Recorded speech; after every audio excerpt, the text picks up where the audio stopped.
Donna and Stu talk about music, hopefully. Mm. And Not get well, off on maybe and political other things like tangents. people. Most of the people we're talking to are like art because I guess we're art aficionados. I mean, I guess Don't that call me an aficionado. I know a I. little bit about it. Hmm. Um, Well, I that's what Carbon said, and I'm pretty sure that he would fall into the category of knows a lot about music. okay. Um, so we are music lovers.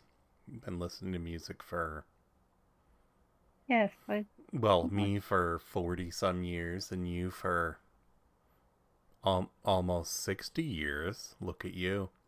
yeah, Um, that's a good question. When did you first realize that you really, really love popular music or music in oh, well, general? that's easy. When you were playing Billie Jean is Not My Lover, and I was 3 and dancing, of course. You were I was very a short. wonderful memory.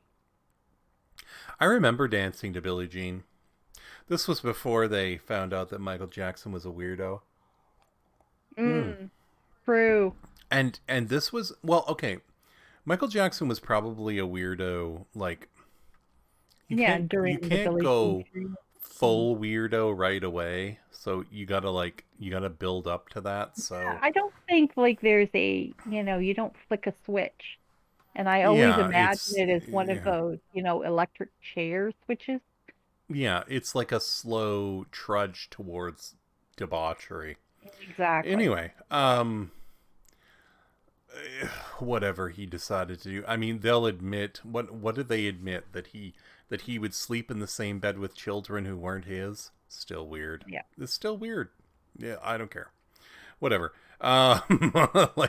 Like even if it's not totally wrong, it's still weird. Um, I agree. Yeah. so that was it. Dancing to Billie Jean. 3 years Mhm. old, just cutting a rug, probably doing a terrible job, It but was if you you were a little bit behind the beat. mm-hmm, I always am. It's okay. I mean, you were adorable. Like your little hands were in the air This and is your chubby little body and you were Keith. like you Yeah. were doing the hip. I don't know. You know what? I thought at that moment that must be like something that is instinctive to man, the hip waggle, back and forth. Who knows? Yeah. I'd seen it on TV, so I knew what it looked like. Keith says I still do that. I still dance behind Oh, the beat. So lovely. Lovely.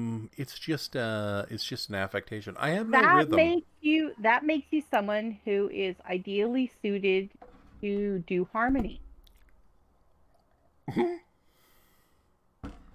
If I could sing it all.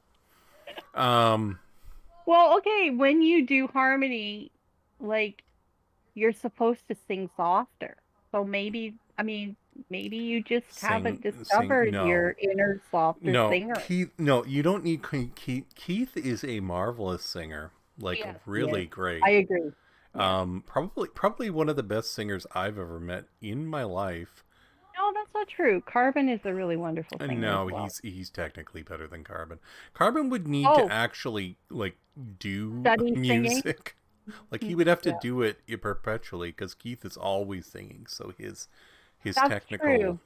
That's he's technically very fine. He yes, also yes, I has agree. a really good ear for music, so he'll hear Hmm. things that other people don't hear. And he has that wonderful talent to remember lyrics.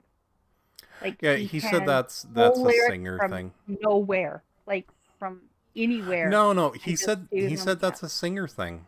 Like that's things that singers That do. you can just pull them from the ether. You remember them, yeah. That's amazing. Okay, I find it amazing. Yeah. Because you generally sing along to music. You know what the fascinating thing about Keith is? Is he'll be singing along and I'll be listening to him instead of the person who's on the record singing because he's better than the person who's Wow. on the record. So he's very talented. I His yeah, he's a really great singer. hey, Yeah. hey, calm your tits, woman. But Um Wild Ohms. On what is that stupid thing called Bandcamp? Might as well put that out there.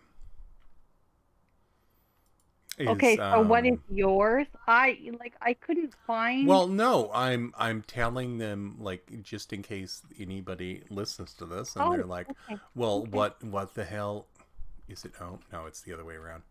Ohms is Wild Ohms. There he is. He's a very good singer, very very good. Mhm. I agree. Um, Yeah. and I would play his music, but I haven't asked him whether I can play his music, so I won't. But there you go. If you would like to hear it, there he is. He's very good, and he writes his own music. He does albums very slowly. But he's a very fine singer. So anyway, what were we talking about? Oh, me dancing. What was your first memory of music?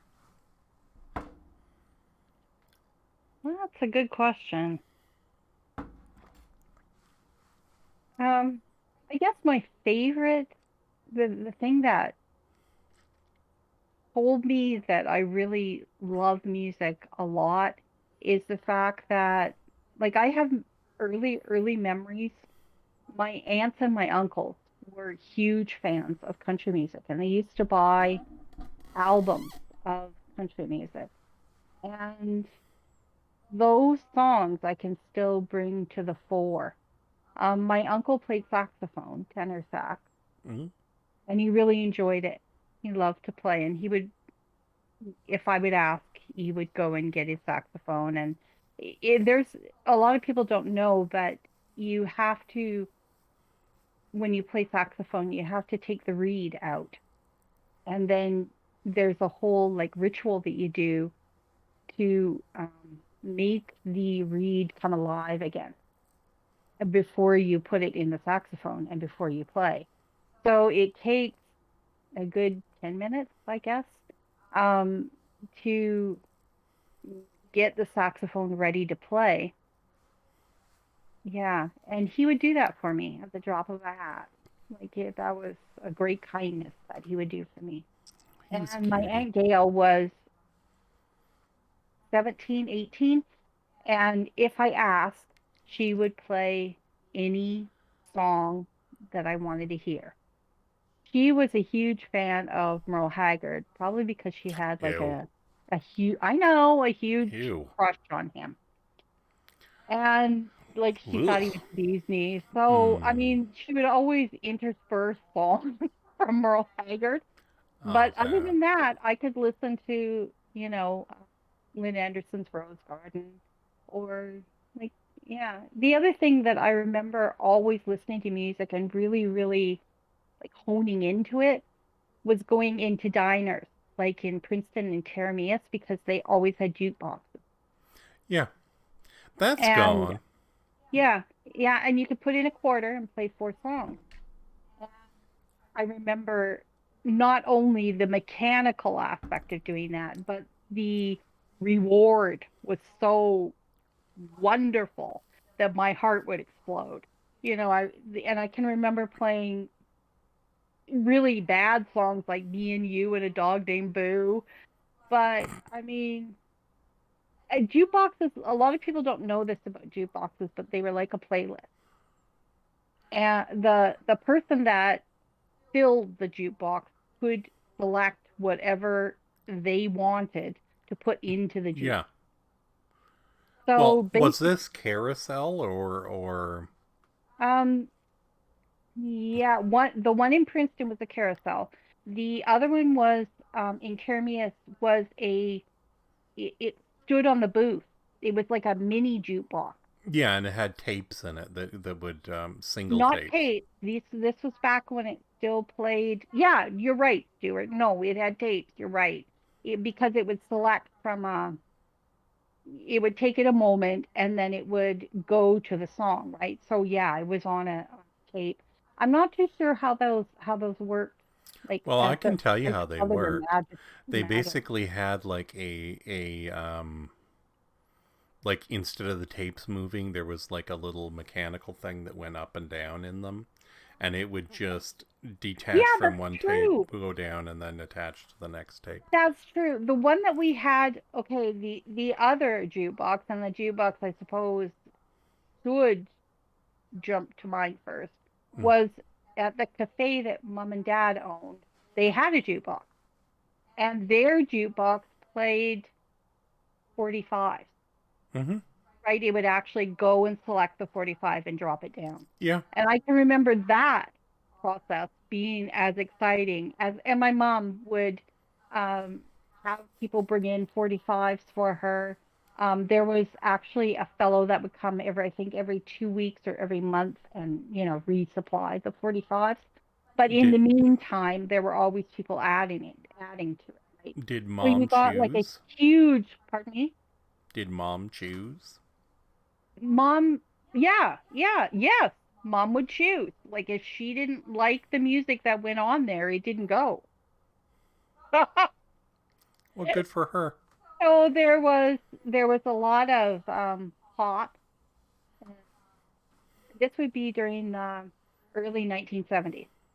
So there was a lot, and the other memory that I have of music and really, really, really loving it was when I was like 8 or 9, and I would go to my grandmother's in Idaho, and she would always play. Why I have no idea, because my grandmother was 80 at the time, in her 80s, and she would always play the middle of the road station, and it had Carole King, James Taylor, and all of those songs like Seals and Cross and Todd Rundgren, and like it. When I look back at it, I think that it must have been a really good. That was from Salmon, Idaho. It must have been a really good radio station. But yeah, I can Well, remember. I mean, it Yeah, was easier to do. The sad thing is it was easier to run a good radio station in the 60s and yeah, early 70s because music yeah. was generally better. Just like I could just remember the music coming, like for hours. It would be music that you really liked, that you had a connection with, that you. Hmm. To me, and I don't know if this is a childhood thing, but music has a texture when you're a child. Like it's almost like satin or silk or steel, or like it almost has a texture.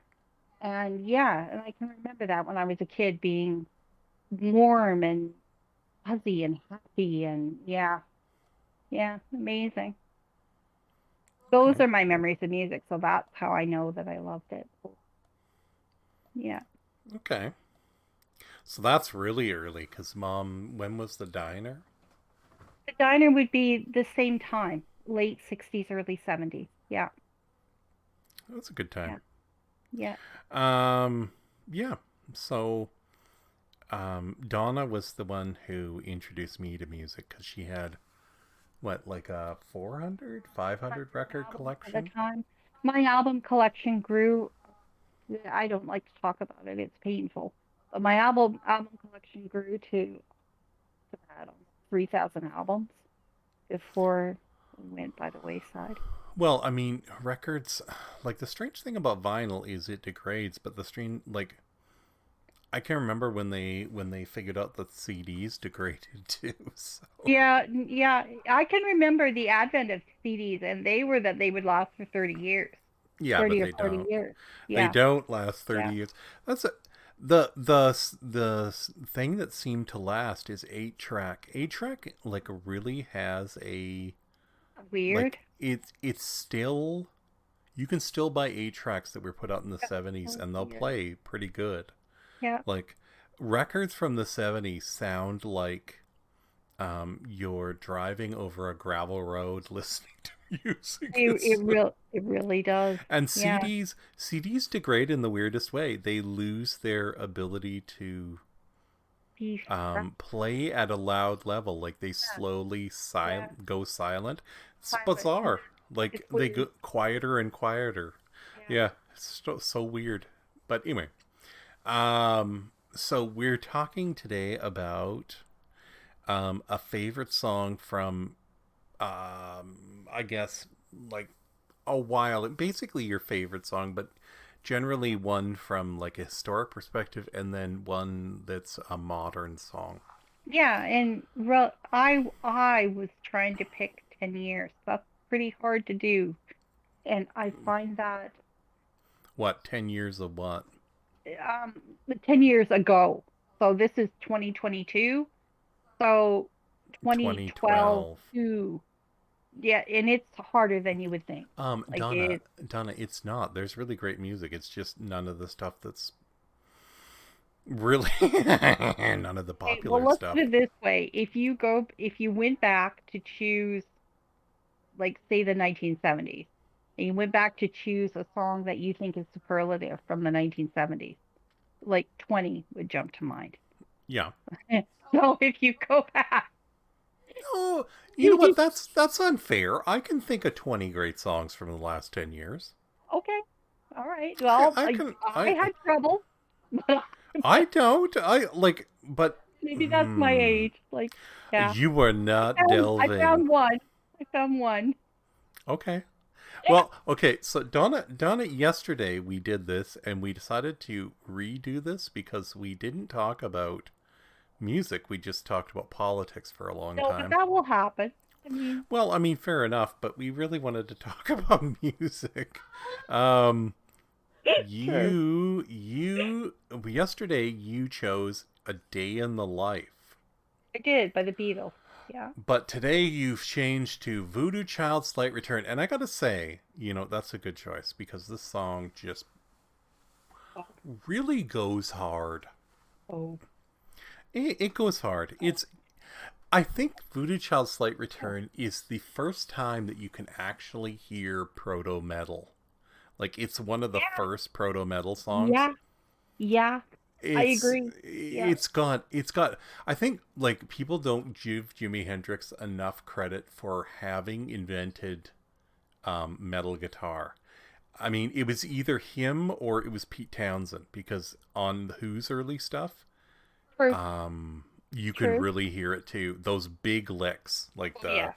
the big Yeah. round, huge, They distorted just licks. rend and they crack like Hmm. waves against stone, and it's yeah, But it's amazing. but when I think of Voodoo Child, it's the stutter at the beginning. They use it in movies so many times because it's incredible, right? It's that weird chug where it's like, and then it's just like Yeah. boom and huge mammoth licks, right? And so people like put it in like if somebody's Do they flying in a really? People helicopter use. into a war zone, here comes Voodoo Child's Oh, you're return. right. That's true. That is Or somebody's like finally found their balls. It's Voodoo Child's Slight Return. I I mean, there just are other love the songs, but wah-wah. Like, can I just say, I just love the use of wah-wah in that song. Like, I it's think yeah, it's without, like, it's just non-parallel the best yeah. wah-wah, But you got to explain best use of a why. wah-wah pedal. Yeah, but you got to explain why Ever. Jimi Hendrix was able to play wah wah like that because I didn't know for years. No, you tell me. Because he played the guitar with the wrong hand. So as he strummed the guitar, he could hold the wah wah pedal. It's not as easy for people who are playing guitar properly. It's true. He played it upside down and He did. backward. He played guitar upside down. He did. He Yeah. played it upside down and backward, and so he could hold the wah wah pedal with his hand while he strummed the guitar. So Mhm. he could do all those wah wah effects really, really What like I'd love to it was know is just something. why. Like, I know he was left-handed, Well, and okay, maybe he couldn't afford a. so left-handed guitars are extremely expensive. Yes. There you Very. go. Like I don't know Yeah. why the fuck they are. I mean, it's just a guitar with the neck on the other. I couldn't even explain why they are, but they are very expensive. So, Right. So he couldn't afford it. well, I mean, he began playing with blues acts like Albert. I'm pretty sure he played with Albert King in and BB King for sure. He played with blues acts before he became a solo artist. That's amazing. Yeah, he loved the blues. Like, yeah, Mm-hmm. and it's in his music, like songs like "Hey Joe" and stuff like that. Yeah. I don't, I don't, I don't know how many people today actually go back and um, immerse themselves in real blues music. But it's an eye opener, like Well, I mean, because everything in life connects to something else. Right? So the progression of music would be better, easier explained if you went through the history of music. okay. And Well, what are 5 songs that people who want to listen to blues music should listen to then? Like BB King, actual blues music. BB King, and I like Lucille Ew. because it's a I mean, story great song song. and it's about his guitar and Okay, it has fair. an amazing, it's incredible. It tells about, what it's like to be on the road, to be a traveling blues musician. It explains that Lucille saved his life at one time. And it has magnificent guitar. Like it's just, oh, out of this world, the solo. Mamma mia. Um, yeah. Who else? Well, I'm looking at them. I mean, there's Muddy Waters. Oh, wow. Everybody Oh, should yeah. listen to one Muddy Waters song. At least. Yeah. I think either it's Buddy Guy or it's Muddy Waters who are the cog piece to um, Yeah. And Buddy, basically the place where you start. exactly. Yeah. Yeah. Um, Yeah, I understand that. Yeah. Muddy Waters is incredible because he has Manish Boy, I'm Your Hoochie Coochie Man, and just like a Mm-hmm. ton of other wonderful songs. Like, Who is Spoonful? Is Spoonful no, that's Howlin' Wolf, but Howlin' Wolf? um, close. I What mean, would be it's my I other got song is okay. Spoonful because So I'm just saying, like I've got my mojo working. Like if listen to Newport 1960, and listen to I Got My Mojo Working parts 1 and 2. They're incredible. Like it's incredible. mm-hmm. This Yeah. album's really great. Yeah. That would be my 2 that I'll put in there. So you said Buddy like BB King's Lucille. I'll go with Got My Mojo Working by Muddy Waters. Okay, number 3. Something by Lightning Hopkins because I Fair think enough. Lightning Hopkins was like an underrated artist in blues, and I enjoy him a lot. He's very raunchy. So if you're like opposed to raunch, don't I go there. mean, But not yeah. anymore. I mean, he was Well, raunchy at one okay, time. all right, that's fair. Yeah. Also, like there needs to be something said for the fact that when the blues came out in the 50s, coming out of the 40s, Yep, white people really couldn't take the sexuality put out by black people. that's true. Yeah. And they assumed that it was disturbing and immoral, but they were just talking about like enjoying sex. Yep. And it's weird that that would be a thing. Yeah, and things that are an outlier of enjoying sex, such as sometimes you have sex with people you shouldn't. Well, I mean, yeah, there's that. I mean, there's also that. I like my problem with Lightning, and this is just me. My problem with Lightning Hopkins is his songs aren't as great individually as other blues artists. Yeah, that's true. Yeah, no, I'll go Like there. he Yeah. did really good music. Like all this music, Mean Old Frisco, great song. Yeah, great song. Automobile Blues, great song, but they're not like they're like if you're looking for linchpin songs, it's usually Yeah, Buddy no, Guy. I would agree with you. Yeah. It's usually written by Buddy Guy Peter Johnson. Yeah, or has everybody has something to to. do with him. Okay, Everyone should modern. listen to Robert Johnson. Okay, and then if you're moving into modern blues, you should probably move towards like what would be a good example? Like Eric Clapton is fine. Like Probably Albert Collins. Albert Collins is really good. Yeah. Um, this was Buddy Guy's '91 album, and it's quite good. Damn right, I Got the Blues is a great album. Yeah, it is a great album. Yeah. But Yes, it is. Yeah. probably Stevie Ray Vaughan Oh, if you're I moving into adore the Stevie Ray. '70s. Yeah. Stick with like Texas Flood and do something like Love Struck Baby or Testify. They're wonderful songs, like really I great. do love me some Stevie Ray Vaughan.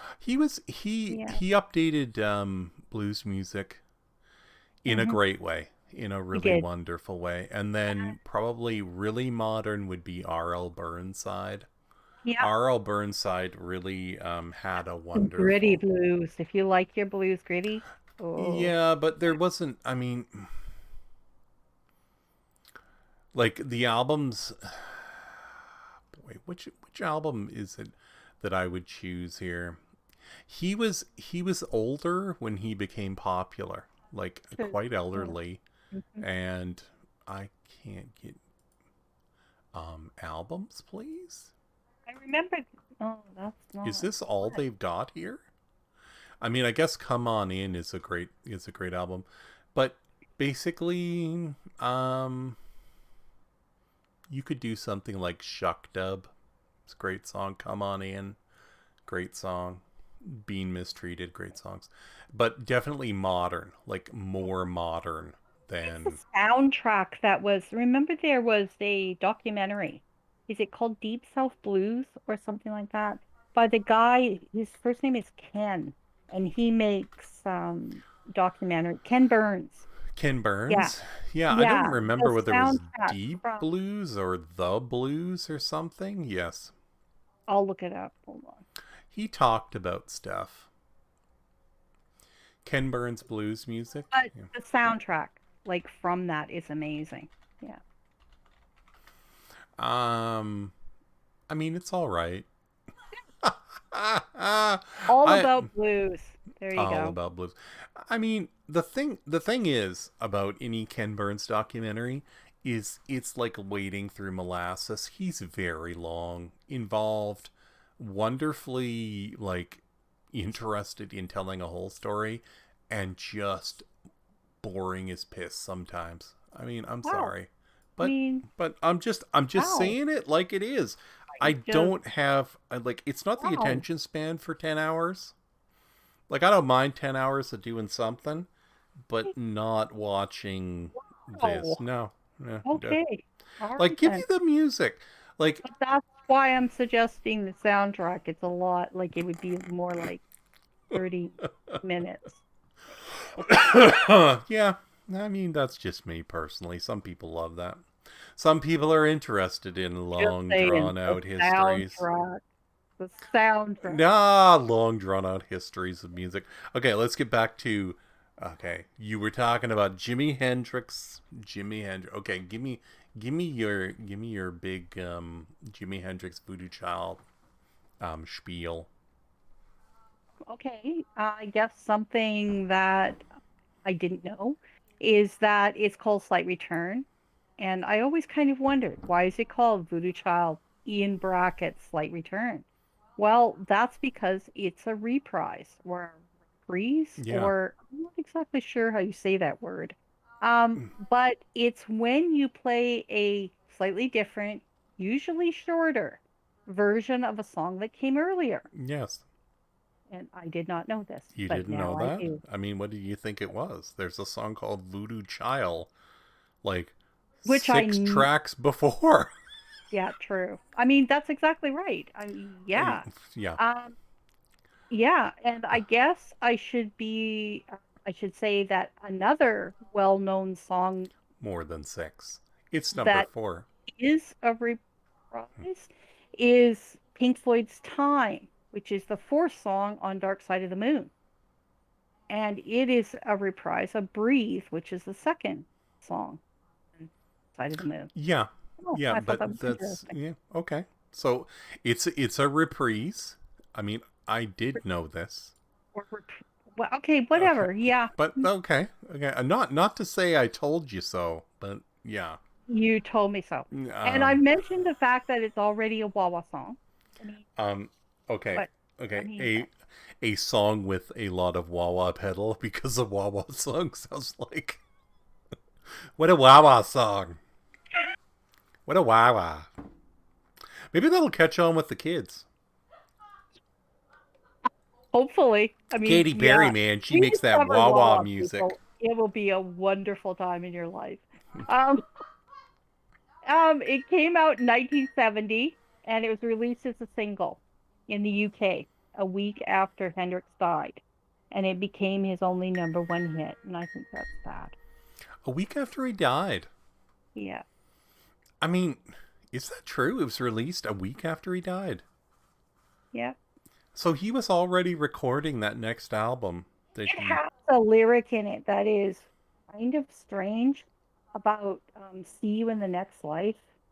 And yeah, it kind of raises the hair on the back of my neck because, like, it would have been recorded, I don't know, months, like, not very long before he actually passed. I miss Jimi Hendrix. Can I just say that? I think it's a sad thing that he passed. I mean, Yeah, so it's young when he it's was got very young. simple. It's got simple. If I don't meet you no more in this world, then I'll meet you in the next one. Yeah, that's in the lyrics. That's cool. That's it. And excuse me, I think that's kind of, His prescient, yeah, like yeah, Kurt Cobain following the same yeah. basic template. It's a great song. I gotta say, Voodoo Child is a great song. And where does it stand on the Rolling Stone Top 500 New Please Edition? tell, oh, please tell me, I is it have even no there? idea. I don't know. Well, let's look it up. I mean, wow, what a question. How does Rolling Stone feel about Voodoo Child Slight Return? Let's see if we can find this easily. Rolling Stone 500. Now, what people don't realize is it used to be Google wasn't an idiot, but now it is. Like Google has become basically dumb. Yeah, Like yeah, like they were like, we're gonna make this more intelligent, and it just got dumb. yeah, So good for them. yeah. Um, I mean, making your service dumber is definitely the way to go. You know what I remember from the beginning of the internet and using It Google? found it. It, Sorry. Okay, it says it's the 102nd best album ever, a best song ever done. 102. 101. Okay. 102. 102. Okay. Um, pre- Oh no, and preceded regale me. by And preceded regale me. by What is Bebopalula, and mm, followed by You Can't Always Get What You Want, well, you know, the which like are really if good I were songs. I mean, bookended that way, I would be happy. Yeah. and then preceded by Hot Stuff, which is odd. Still a good song. You know what? Whatever, Rolling Stone. You know what? They're Rolling And Stone. here's a question. Would you pick Hot Stuff as one of it's the beat for No, me. no. I'm just like it's a No, beat, no, I and I'm wouldn't. just like No, what no, I would pick no. if I was gonna pick a song would be the version of Hot Stuff that has Glenn Danzig singing Mother over it, because Really? it fucking irritates the shit out of metalheads, and I love it. Like they're like, I'm so metal, and then you play that, and they're like, oh my god, I hate it, and you're like, it goes way harder than it should, and it makes Mother like a song you can listen to. It's hilarious. Like, you know that I am deep in my heart a meme lord, and Yes, yes, I would say that is yeah, true. and I love it. I love, you know what, like anybody whoever thought that was a good idea then did it and was like had the balls to release it, like you are an amazing person. Hot Stuff by itself is way better than Mother, but still no. I mean, who picks Hot Stuff over MacArthur Park? Who does He it? picked Hot Stuff over I Feel Love. Now, this is Like how good what? MacArthur Park is, by the way. Yeah. This has nothing to do with your Mm. song. Okay, MacArthur Park is so good that Keith had never heard it or listened to it in Really? earnest, right? And I was like, have you ever heard MacArthur Park by Donna Summer? And he was like, eh. And so I played it, and now he can't stop listening to the fucking song because it's so great. So he listens to it on the bus, and he's like, oh my god, it's incredible. And I'm like, yeah, it is. It also has a lyric You about know, about baking Wondering. cakes in the rain. It's Rain. dumb. That's exactly it. Yeah. Yeah. It is the No, it's dumbest the lyric. lyric. It is. Yeah. And I don't care. Because it makes sense. Like, sometimes lyrics Here's make something sense I have a emotionally. sorry, I'm sorry. Go ahead. Whatever, you just speak over me anyway. Go I hard, do. girl. I do all the time. Okay. What are you doing? I've lost audio. My train of thought. Oh, there we Yes, go. I did. I really did. I- I'm losing your audio. Are you fiddling with your headphones? no, Okay.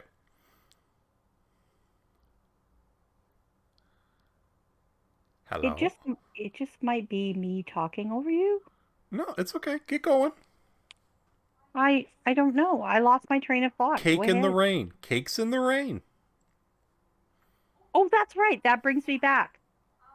I was going to issue a challenge to you in finding 5 Jimmy Webb songs because I think you'll No. find that No. what? No. What? No. He wrote No. he wrote No. Glenn Campbell. Do No. what? I mean, I realize he's written some great songs. No. Jimmy Webb is not my fave. I pick and No, choose I don't. my I'm not saying listen to Jimmy Webb doing his own songs. That's not a good idea. five I'm Jimmy Webb covers. Like yeah, Wichita exactly. Lineman is what you're going There you for. go. By the time Yeah, I get to no, Phoenix, yeah. no, it's just Wichita Lineman. Also, one of the dumbest songs ever written too. What? I love the fact that dumb lyrics make sense in music. Like you can write music and then put a dumb lyric to it, and you're just like, oh, that's okay. I hmm. I want to be outraged, Get and I'm outraged. on the cusp. Okay. Let's go back to Voodoo Child. Anything else you want to say about Voodoo Child? Like No, other than my big God, guitar it rocks. licks, wah wah, wah wah, wah wah. I'm a voodoo child. Lord knows I'm a It's voodoo child. it's very simple. It's definitely a blues song. It repeats a Not that line. simple. No, it is very lyrically and musically, very like it He's standing repeats on the itself. edge of a mountain. He wants to cut it down with a Yeah, something of his hand. Like, come on, that is not simple. it's. I mean, it's big. I will give you the epicness of that song and how great it is. Yeah, great There you song. go. Okay, that's all I'm Okay, looking for. new song, Okay, whoops, sorry. I new did little song, bull horns when I said that. new Sorry. song. Hmm. Here. New song. Sorry. Okay, which I mean, like I'm having woes when it comes to the new song, but I managed to get it done. Rag and Bone Man, Human. Ew. Oh God. Stop, Stu. I Oh like it. my God. I like it. It was done in 2017. I challenge you. No, I, I double dog dare you. Find a song. Hmm. Okay, Rag and Bone Man, Human. That's Oh, all I'm saying. it's okay. So it's rough. Okay. What do you mean it's rough? um, I. Oh boy. Okay, Rag and Bone Man has this thing where I listen to Human and I was like, oh, that's good. In fact, you're the one who introduced it to me. I mean, I guess I shouldn't call you out like that, but I'm doing it. Okay. You're like, listen to the song. It's amazing. Yes. No, I thought it was amazing. Then I realized it was good ish. Good. I mean, you can love it. That's I the great do. thing about music. You can love what you like. I know. Hmm. Yeah. Okay, you got anything to say about this marvel of musical acumen? I think that it points out an opinion that is timeless. Um,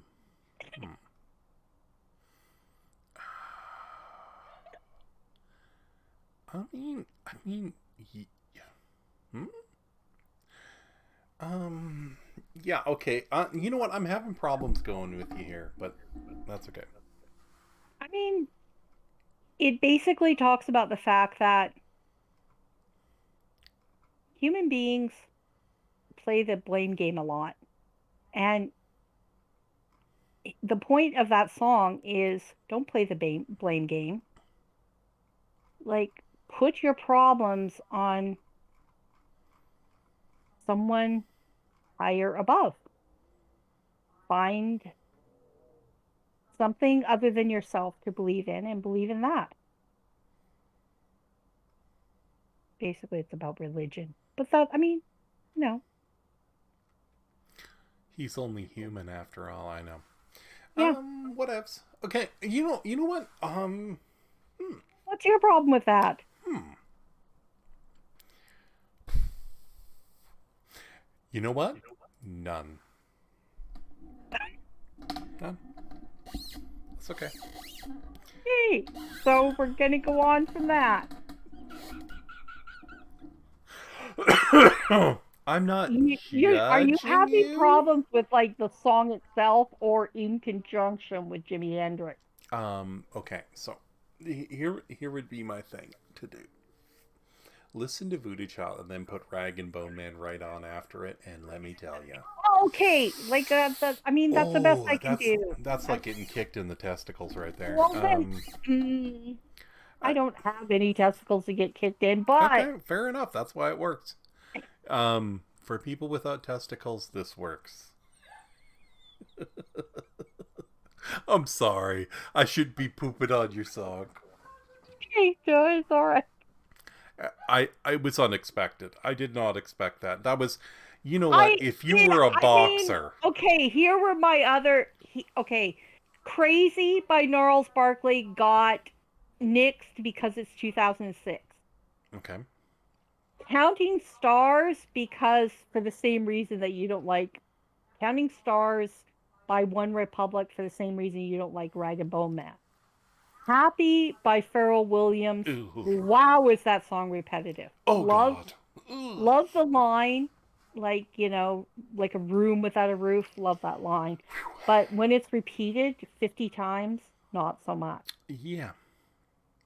FKA Twigs 2 weeks, love it. And there's absolutely no reason why, but it came late to the party. Oh God, please choose that.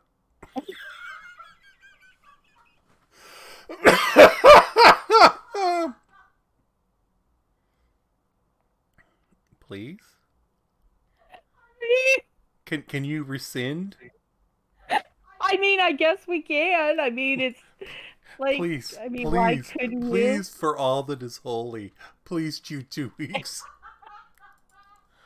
Okay, FKA Twigs, when I first heard her, Stuart wanted me to listen to her. He was like, she's really amazing. You have to listen to her. The first time I heard her, I was indignant and offended.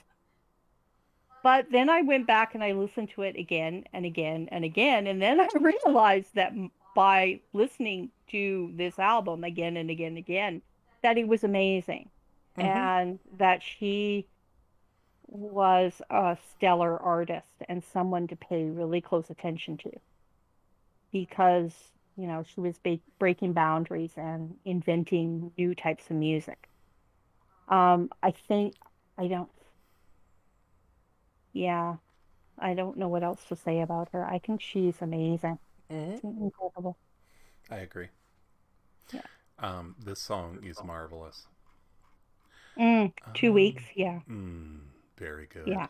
good. It It is. has it has wonderful music too, like very emotional and hell, I've got a hair in my glasses. Well, so I got hair in my glasses. um, But I okay. I just Yeah. like the fact that her voice is so high, and that the music is so dreamy behind it, Yeah. and it counteracts the fact that the song is really about just banging. hmm Yeah. It's like I like the the stutter song step about and the way her banging. voice has been washed. And I like the cadence of the song. I think it has a wonderful cadence. There's Yeah, another it's a sex really song. great song. It's a great sex song. Yep. It's not, well, I mean, not for having sex, but it's a great song about sex. Higher than a mother. Now I've got it stuck in my head. I went with the same one I went with yesterday, although I was gonna change it. Okay. Well, discuss the one that you picked, and Okay, then Waterloo the change. Sunset. You picked that Wa- yesterday. Waterloo Sunset You is can't pick that twice in a row. I did. No, you can't. Yeah, sure I can. No, you can, but you can't. You want the other one? The other one is House of the Rising Sun. That Um, okay. Yep, yeah. No, it has to be different. I mean, just because we're like this is number two, like in essence means that you have to pick another song. oh Lord. And there are more songs to pick other than just Waterloo Sunset. Okay, House of the Rising Sun is apparently about drugs. It's about what did they I say? It's about I don't think so. I always thought it was about like loss. Like I always thought it was about depravity and like how well, far you can sink into it and it still it want has redemption. no, it has to do with opium apparently. Really? Yeah, I was watching a video on No, it. Yes, that is not it's what true. Eric Burden said it was about. It was about like oh no, well not like about, but basically the gist of it is there's a person who gets addicted to opium There was a house in New Orleans called the Rising Sun. because they used It's to been have the ruin of many a poor boy. like the thing was Yeah, in the okay, all right. 60s they had Fair enough. gambling houses that were fronts for opium houses. Dance, okay. And you could gamble and then you would go and do opium for whatever reason. It just doesn't sound like a good time. Like I've I mean, always wondered some how it like is it's one of the that of songs all the that's things deeper. that you could choose to do, doing drugs is one of them. Like I know, I realize I sound no, I don't care. I don't care that I sound old fashioned.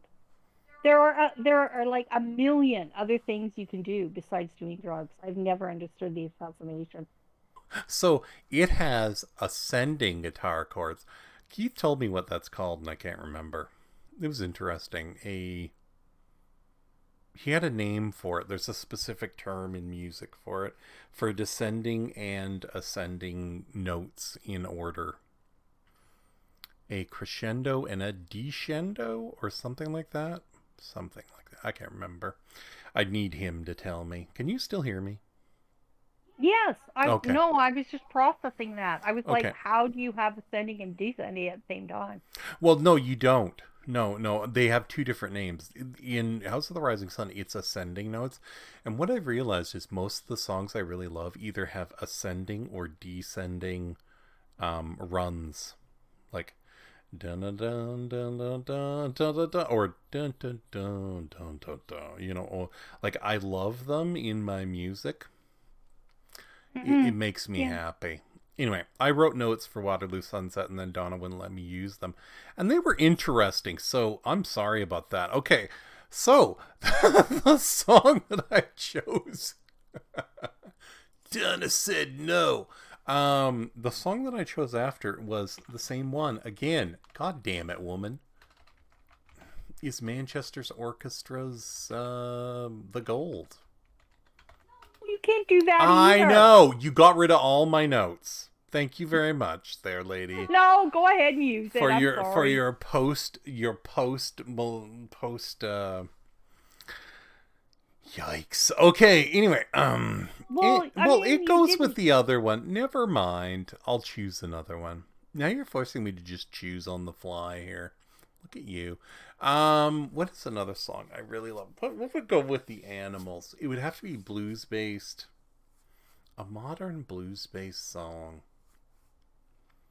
Here's a question. Did you ever write your 100 favorite songs? I thought you did somewhere. No, I haven't done that in a long time. Ever? Um, in a long time. Well, I mean, it would still be relevant. Well, it's like 10 years old. There's a lot of music I love. What? No, I mean that's the whole. Okay, sure. Wow. Okay, so okay. So if I'm gonna choose a song, okay, so Like, blues okay, based, the moderately blues. thing that popped up in my head was changeable much. I mean, wow. You see, this is Donna's conversation technique. She likes to change the subject. So I'm growing old on Magic Mountain by Father John Misty.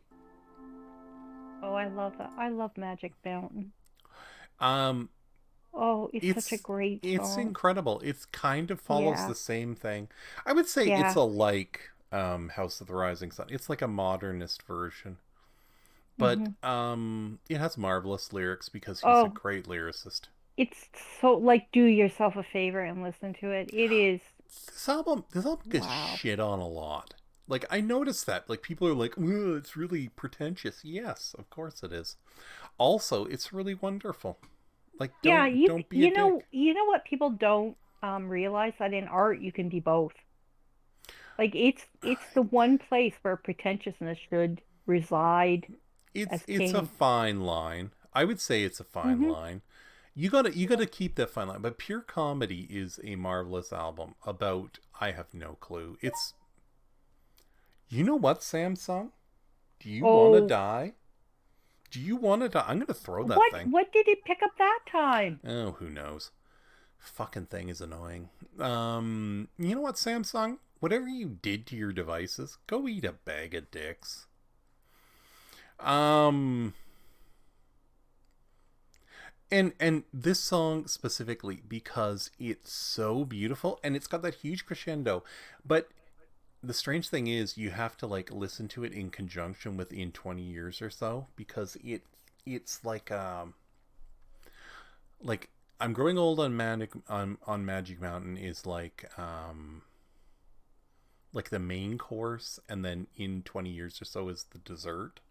It's Mhm. bizarre. I never really listened to them not with each other. There's another person who's really brilliant in music. Like he's taken a very old genre and revitalized it, folk music. I'm speaking of, by weaving in other styles effortlessly. It's incredible. This one has a lot. There's a lot of orchestration, but I think the most Yeah. important part, like the thing I love in music, is large orchestration where you cut out most of the music and like when you cut the music, you say important lines. I think that's a like it's like I don't know how do you say that. It's like a specialty thing you do in music specifically to get like an emotional reaction out of the listener. It Hmm. doesn't really matter what you say, but if your lyrics are quite good, it really does punch home. Like I think where it is specifically where does he do this in the song? I didn't listen to it because Donna fucking dude, she heel hooked me. There it is. It's this line like these days the years thin till I can't remember is a marvelous line. Hmm. Hmm. Like that's great prose writing. Yeah, he is a wonderful songwriter, a wonderful lyricist. So the Yeah. longer stays here, the longer there's no future. So I'm growing old on Magic Mountain. It's Hmm. it's amazing because it's a song about acceptance. I think probably Yeah. not, but that's what I take it to be. And you know what? Don't spoil it for me, Father John Misty. I don't care. Aww. Um, Aww. he'll be like, yeah, it's about turducken. It's about cooking turducken, and I'll be like, you suck. This is the point. Like, sometimes this was my thing because I used to paint, and people would ask me, "Well, what's that of?" And I'm like, I am not saying because it just ruins the experience. Like Mm, you should just put something out there and let people feel the way I they want to fucking feel about it. I don't think it does. I think it opens up conversation. Like, what does this song mean to you? I think it's incredible because if you get 20 people together, you'll get 20 different answers. Yeah, I know that, but then you like there's a part of music where when you talk to the artist or listen to an artist interview or whatever, right? And they explain what their song is about, and it it That's true. like fine, that's fine, you know, and Wah, wah, sometimes wah. interesting, Yeah. but Hmm. also can be slightly underwhelming because what it means to you isn't what it means to them. It's a bizarre thing. Sometimes art is more than what somebody puts into it. Yeah. I mean, I think that if you're, I was going to say if you're a generous artist, like you would give your audience props, right? And be like, that's wonderful that that's what that means to you. I mean, not when Hmm. you're not when you're REM and you're picking what is the song that they pick for weddings? Everybody Hurts. Is that the one? Fair enough. I mean, people, but you also got to realize people are idiots. I mean, there was a time when one of the most popular songs at weddings was "Seasons in the Sun." Is a song about suicide. Okay, that's what it's about. If you listen to the lyrics, like, do they like people have like this blind spot for hearing a chorus, and then they're just like, okay, the verse is when I talk to my friends, and then I listen to the chorus, and they just like just right over their head. They're like, oh, you mean that's about suicide? Yes, all the lyrics, Yes, it's about suicide. all of them, except for And in. then you'll get that like that person that says like prove it. Well, I mean, read the lyrics. Um, also, you know what the sad thing is? The sad thing about life is, um, people are dumb. People just are dumb, and they retain their dumbness. They just hold on to it. Like I'm like, it's okay. Like you could admit you made a huge mistake playing Seasons of the Sun at your wedding. I mean, it's funny, right? Like you were like, oh, I thought that song was about love. Turns out it's about a dude cacking himself. You know, it's funny. Just laugh and be like, yeah, whatever. Everybody hurts sometimes. You know, I want to get married to that Like why would you even because pick everybody hurts. It's about bum sex, right? No, it's not. You know what? I used to tell people that as a joke. wow. They would ask what Everybody Hurts is about, and I was like, it's about butt sex Mm. because everybody because I'm a bit of a dick. anyway, Wow. you know what? That's the thing. That's the thing is, I mean, I have built up a small group of people who also call, um, what the hell are those Brussels sprouts embarrassed cabbage. I have built up a throng of people who do it, and I am happy about that because I mean, it is like it's an embarrassed cabbage. Like it's not fully formed. It's like a tiny little cabbage. Um, Hmm. Embarrassed by its inability to be as tasty as its larger cousin. Beautiful. Um, okay, so um, there are like the thing about this is you got to say that no matter what you think about music, it's very susceptible to what people like. Oh, always. Yes. And you will get people that argue vehemently about their favorite songs, um, and interchange favorite with best because I mean, fair enough. yeah, because your favorite songs are always the best to you. I I mean, mean, I love my favorite songs. I do. yeah. I have like a playlist. Now, Donna, I didn't realize isn't listening to popular modern music. Well, unpopular modern music. No, that's not true. I am. It's just really esoteric. Like it and I have gotten past the point when like 20 years ago, I would listen religiously to anything and everything. And I will say that is it broadened my horizons specifically. But I don't do that anymore. I only listen to music I want to listen to. So I mean, so at some point, that's inclusionary. Like very inclusionary. So, oh I yeah. mean, at some point, you've got to say to yourself, I don't like this. Like even like okay, and what I've realized over time, and this is important, is critics are full of shit. Like they Uh, just are. They are so full of. They were gas I bags of mean, dumb. I I think there was a point where musical criticism was amazing. No, there Um, wasn't. No, I can prove it. You want to prove it? no, please don't. Robert Christgau had No. problems. Excuse me. No, I can prove it. I can prove. The earliest like when music criticism first started, most of these magazines started. What was one band that came out? Led Zeppelin.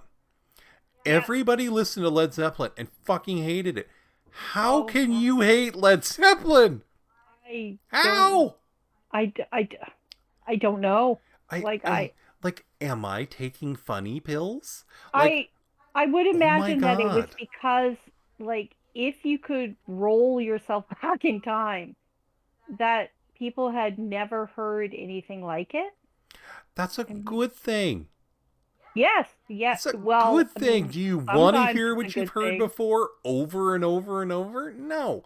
Okay? It's proof. Music critics don't have any fucking clue. And then it took them, Mm, like, Led Zeppelin 4 was panned. Like, yes, no, I like know put that. that Yeah. in your head and think about people doing that in music criticism, being like, Led And I Zeppelin 4? suppose That's that awful. I Huh? suppose that in their defense, Zozo tends to be a bit scattered. Like if you Excuse wanted me? to Do you want find to be stoned what? in public What was that? for opinions? Um, Dude, no, it's not. Okay, I don't give a shit. Zozo is like 8 great songs. it is, You right. know what? Yes. Zozo is like the Stanley Kubrick of music. It doesn't matter the interlinkage. If you put 8 great songs on an album, it's a great album. It's a great album. Yeah, you're right. You don't Yes. have to have linkage. No. You could literally have a No. saxophone song that's jazz, and then one where you play your own Misty butthole. Mountain Hop, which is like, And what? if those songs were great, it doesn't matter. That's the point. You don't have to make an album that is like, ooh, I know. albumatically it flows so well. Go suck a bag of dicks, critics. I don't give a shit. It doesn't matter. I mean, yeah, Working Man's Dead works because it's 8 songs that really fit well together. Oh, it's such a Doesn't great have to album. happen all the time. Doesn't have to happen all the time. No, it doesn't Okay? happen very often at all, but Working Man's Dead, oh, do yourself a favor, and American Beauty. You know what's amazing is if you play, which way do you play them? American Beauty, Working Man's American Dead, or Beauty's the other way? after. It Okay, so Working follows. Man's Dead and then American Beauty. Just play them Okay, as a now piece. this is important. Those Wow. 2 albums came out, I think, 3 or 4 months after each other, so Yeah. they were really close. They were very Oh, prolific. just like it's just oh, it's an afternoon of wonderfulness. Yeah. Okay, but It's Grateful Dead, by the way. back to Like, Led yeah. Zeppelin. Okay, when you're a critic and you're like, I am the be all and end all of music, people will come to me and look at me. By the way, this band that did almost no bad albums, they completely suck until I realize about 1980 that my head has been firmly implanted up my ass. And then I act like I didn't do that 10 years ago. And I say that Led Zeppelin Yeah. Sozo is one of the No, 100 best albums that ever and made. that's And I'm Robert like, Christgau. Like he'll go fuck admit yourself. that yeah, that in hindsight things are not always perfect. Yeah.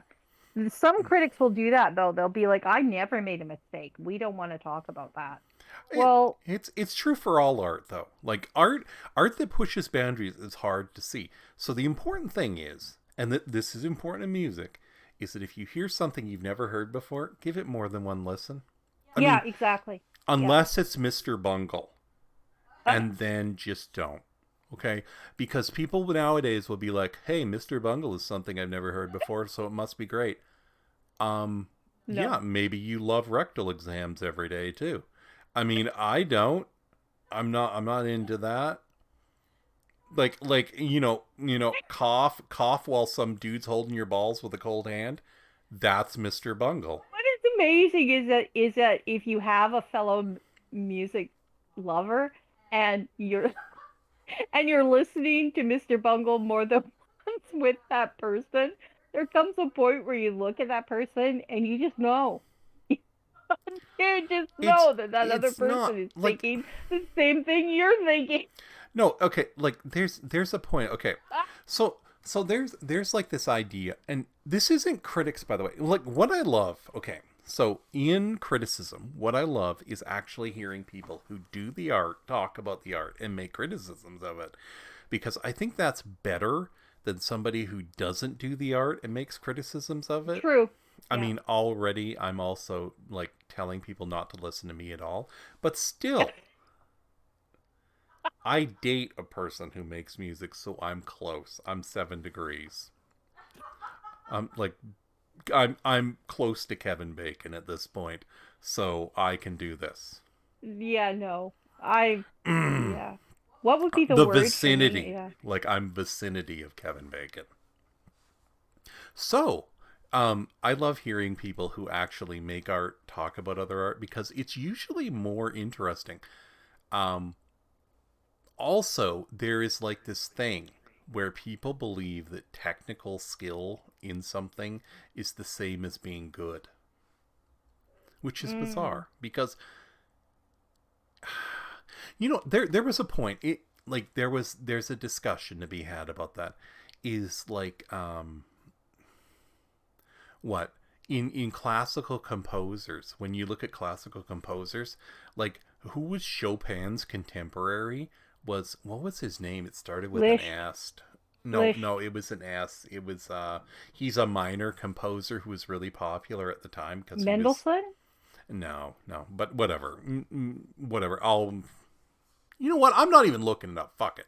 Okay, anyway, he had a contemporary who was very popular at the time because he was technically very good.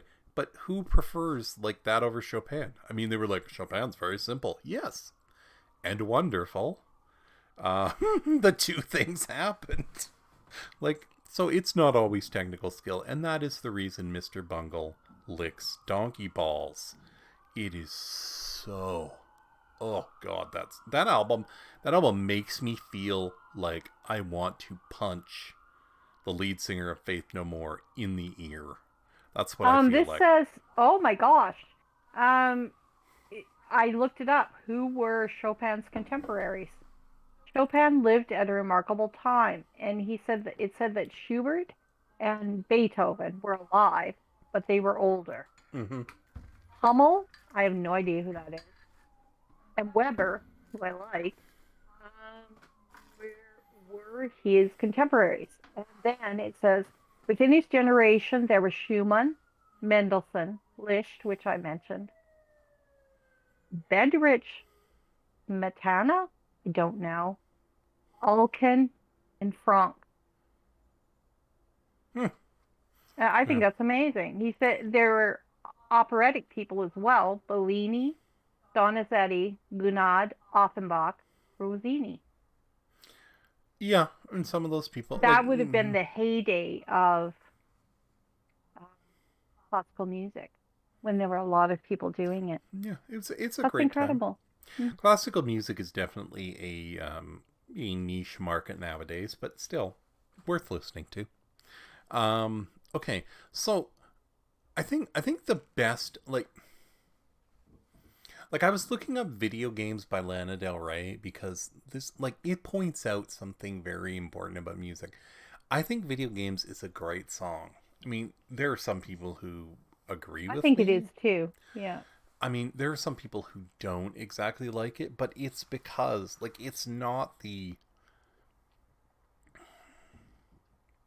I it's what not the what I like skill, about it it's is the it's a perfectly encapsulated vignette.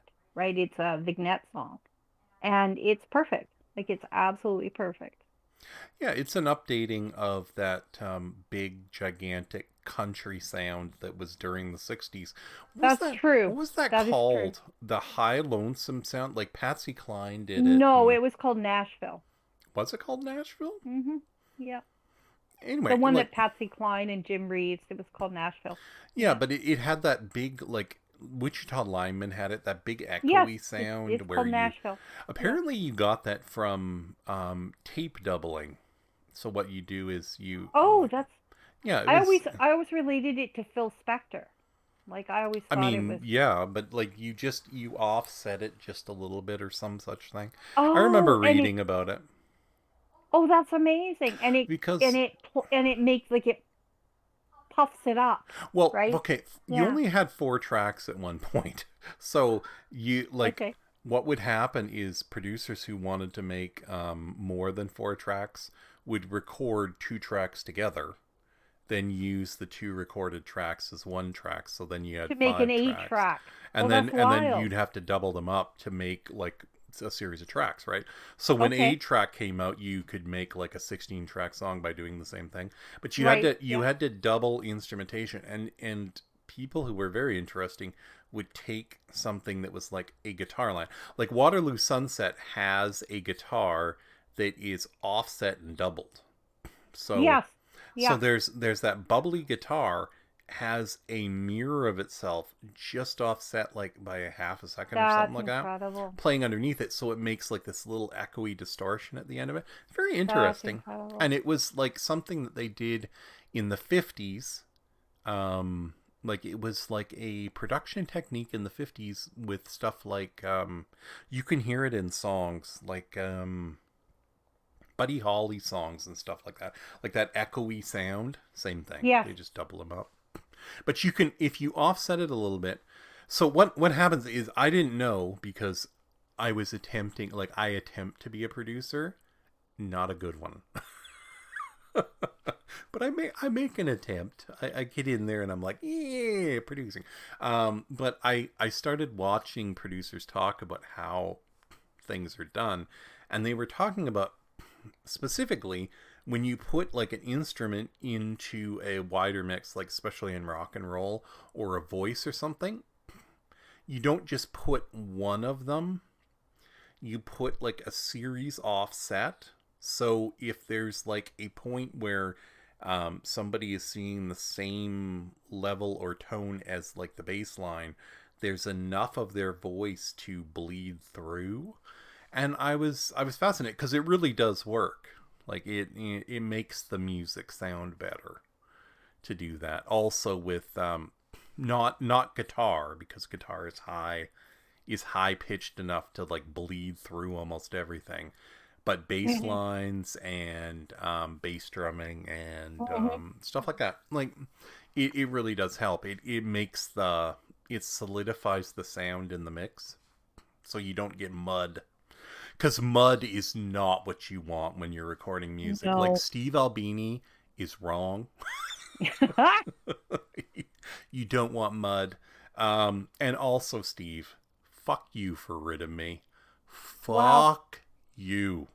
Like, Wow. go. I want Steve Albini to wake up every morning and find somebody beating him with a sausage every morning because of that. That album is marvelous. It And is. oh my fucking god, is ear rapey. Hmm. Holy shit. Like, you're not rid of me. Boop, boop, boop, boop, boop, boop. And you're like, what's that? What's that, PJ? Oh god, PJ, no! And she bursts into chorus and he's like, okay, turn it all up to 10, and it blows your eardrums out. And then he's like, yeah, I did it on purpose. And I'm like, I know you did, and you're a dickhole. Fuck Steve Albini. Wow. That's my opinion on Steve Albini. Wow. Was he a great producer? No. Um, Is In Utero better produced than Nevermind? No. no. Is Butch No. Vig responsible for ruining Nirvana? No. I mean, I'm just making like No, repetitive In statement. Utero's still a really great album, but No, no. No, I mean, it is. It would be better if Steve Albini hadn't produced it. It's shit on Steve Albini Day. He irritates me so bad. Because, okay, now this is the caveat, Surfer Rosa. He snuck one good one in there, and it's how he gets a pass. He snuck one in there. But also, how much of that is Steve Albini, and how much of that is the fact that Frank Black is a total, like, just... He's willing to butt heads. So, how much of that is those two things? I think it's probably, Frank Black telling him... Yeah. The rest of the Pixies are kind of scrappy as well. So That's true. Yeah, if you went, too far off the tracks with their album, I think they would probably not have any hesitation speaking up. Yeah. Okay, so song you heard. Okay, here's something for you. I'm gonna wingnut you. A song you heard in the last 2 years that you love. From last year? From the last 2 years. 2 years. Come on, Donna. Oy, oy, oy. Okay, well, I'll have to look up a list, and something that jumps out at me. The only song I can think of that fits that would be Havana Unane. The one, yes. It's not bad. I mean, would I put it on my... No, I wouldn't. You couldn't pay me to listen to Nicki Minaj. If you paid me, I would take your money and not listen. Do you have, like, a link? Do you have something I can look up? Wow, okay. Way to put an old lady on the spot. Yeah, I'll put you on the spot. Okay, here you go. Okay, let's go. Okay, just go to popular songs from 3 years ago. Oh wow, 2019. Yeah, on the spot, Donna. Come up with. Okay. Okay, so, there's a person that I actually like. Okay, here are 2 artists from, I don't know, that have become very famous in the last 10 years. Billie Eilish and The Weeknd, both of them. I think they're good. Yes, I will go with that. The Weeknd is... I think The Weeknd is a superlative singer. Like he could even, like, rival... Well, okay, he's not as good as Sam Cooke. But then no one is. Hey, look, The War on Drugs did an album. I mean, Blinding Lights and songs like that are just... not only that, but, like, he is really good at selling his music, like making videos that fit it, being cutting edge and a little bit provocative. I like him. As an artist, I find him to be talented. Yeah. Billie Eilish is young, and I don't know, like, how she will progress musically. And there are things that are showing up about her that I have noticed are the ruination of many artists. So be careful, Billie. You're going down a scary road. But yes. Yeah, her first endeavors are really good. Like Bad Guy is a really great. I think Bad Guy is a really great. Okay. So you're going with Billie Eilish from the last 2 years. And The Weeknd. Or Billie Eyelash, as I like to call her. I know how you love to call her Billie Eyelash. This is only to irritate other people. I'm looking at Post Malone, and I'm like... Don't you dare. Don't you even dare. No, I wasn't going to say it. Don't you dare say Post Malone. I didn't say anything. You know what? The sad thing is I think Post Malone is a funny dude. I mean, he's likable if you see him in interviews. And he's kind of like... I mean, the face tattoos get me. I don't know what it is about face tattoos. Face tattoos are like a bad decision everyone can see. And... that is very true. I mean, It's up to you. I mean, like, you can tattoo your face, but then again, you tattooed your face. So whatever. I mean, there's, what's his name? Like, oh God, Tom McDonald with his hog on his lip. I don't know whether that's like a gay thing or not. I'm not entirely sure. As a gay man, he has me wondering, like, what? Like hog? Like you like hog in your mouth? Hmm? Tom, do we need to have a discussion? Because that's what I think when I see it, and I can't help it. And it's Fair I'm like, enough. okay. I mean, Yep. he's and also he's not unattractive, but also he's not attractive. Like, he's like that mid ground. Like he's physically attractive, but he's not. Like, Okay, it's weird. I'm looking at this song that's called "Hot Girl Bummer" by this band called Black Bear, and the whole thing is lowercase. And I'm wondering, how does "Hot Girl Bummer" sound? You'd have to find that out for yourself. And Mm, also, I mean, how bad could they be? They're called Hot Girl Bummer.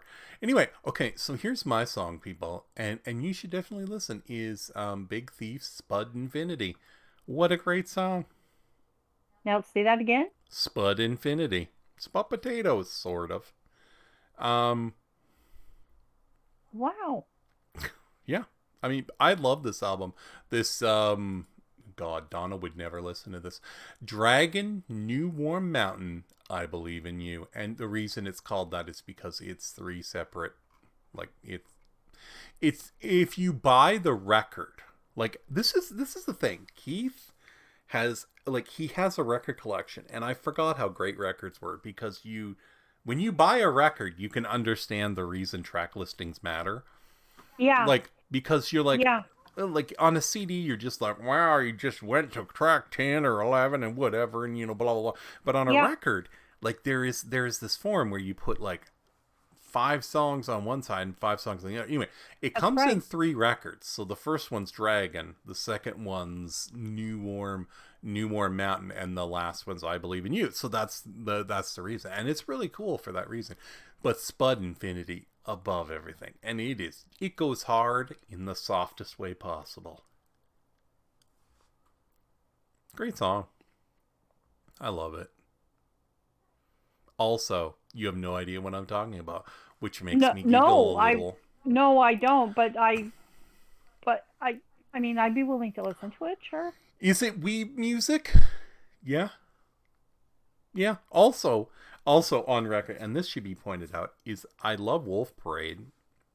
Yeah, I do. I like Wolf Parade as well. And Yeah. they did that song. They did an album that wasn't very good, but it has that. What the hell is that called? Julia, Take Your Man Home. I love that song. It's Oh, that ridiculous. song is wonderful.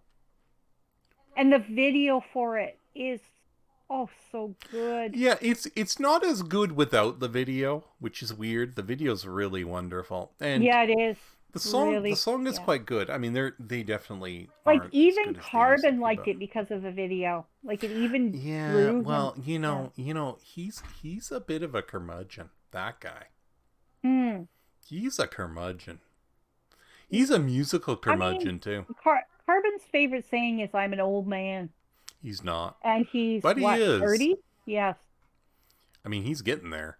Um, he's definitely at this point 30, he still could young. roll out like a rocking chair onto his porch and tell kids to get Yes, off his get lawn. off my lawn. Yeah. Mm-hmm. That's always the like when you're wondering whether somebody is old enough.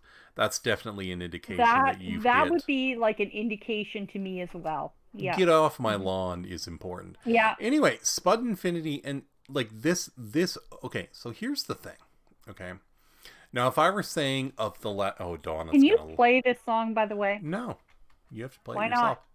yourself. Because YouTube will probably have like whenever I put music into my videos, YouTube grows a third eye on their anus and then picks it poking themselves in the eye really hard, gets irritated, and then writes me nasty letters. Wow. So, it's complicated how much YouTube hates me putting music on anything. So I just don't. Okay, so Donna doesn't like that. This is from 2010, by the way. Is Joanna Newsom's "Have One on Me"? Oh no. Oh, I know you hate it. Oh Oh, Donna hates it no. so bad. No, you didn't, Joanna Newsom Oh me. my God, is it Oh, great? Okay, not okay. So the caveat here is that like there's diminishing returns as the album goes along, right? Like there's this like if you listen to the vinyl, it comes in this really nice set, and the first record is just 1 to 6 bangers, right? Just like, well, okay, Joanna Newsom banger is kind of like, I mean, is it a banger? Yes. But is it technically a banger? Probably not. It's like solipsistic bangers. It's solipsistic bangers. That's what she makes. Okay. nice. Okay. That's And then incredible. and then this one is like 4 great songs. Then, well, you know what? Actually, the second CD is really good too. But this one has some yeah. I mean, it's like 2 records would have been a 10. 3 records is like a 9. Last record doesn't go as hard as the other ones. But you know what? Good Intentions Bathing Company is easy first side. Good Intentions Bathing Company starts off the B side, and let me tell you, what a slapper. Mm. Like a real butt slapper. I feel the weight of that slap from like I sitting love her. right here. I love her little annoying high pitched, Mm. slightly off center voice. Hmm. I just it makes me Yeah, happy. I'm just hoping that the slap is like over both of my ears. That's like what I'm hoping. You see, Mm. like old white guys, like I don't know, but like you're always like if you look for like weebish white guys, we all like this kind of music when we get older, and we don't really like we stray away from rap. We're like why are you so angry, bro? Like calm down a little bit. Can we talk about this? And they're like, no, cuz I got a gun. Bang bang, and you're just like, okay, you're an angry guy. Okay, I feel you. Um, yeah. So that we kind of go this direction, and then people look at us from like this side of the fence, and they're like, yeah, but that is really effeminate, and I'm like, yeah, and And yeah, I knew. Yeah. Mhm. I don't care. Busting out of the closet. I think she's like a gay icon. I say that about everybody at this point. Wow. I'm like, yeah. Have you seen? Oh God. Have you seen Katy Perry? She's like, don't say that ever. I would slap the person who said she was a gay icon. That woman's hideous. Um, not physically. Just ew. Like last picture I saw of her, she was wearing pop can boobs with different like the Nike logo was on them, and I'm like, woman, what are you doing? What are you doing? Have some self respect. This is my point. People like that need to have self respect. Like Yeah, just I'm just wondering where respect that's yourself. gone in life. It's Because yeah. as a father who has a daughter, one thing I have tried to tell her is that people who dress and act like that do not respect themselves. Like they just have none. They don't particularly find themselves worth anything, which is the reason they're willing to do shit like that. Because if you had self-worth, you would be like, maybe not pop can boobs. Maybe I won't do that. Maybe I'll dress in a nice dress that looks like My problem something, is like Audrey Hepburn would is wear. if you put it someplace where there are visuals, say the internet or a magazine or whatever, and then you were to put a photograph of Katy Perry with her pumpkin boobs, and then if you were to, you know, put Marlena Dietrich dressed to the nines next to it, even though Katy Perry is glowing color and Marlena Dietrich is black and white, which picture are you going to look at and say wow in a way that you're impressed and you think she's beautiful?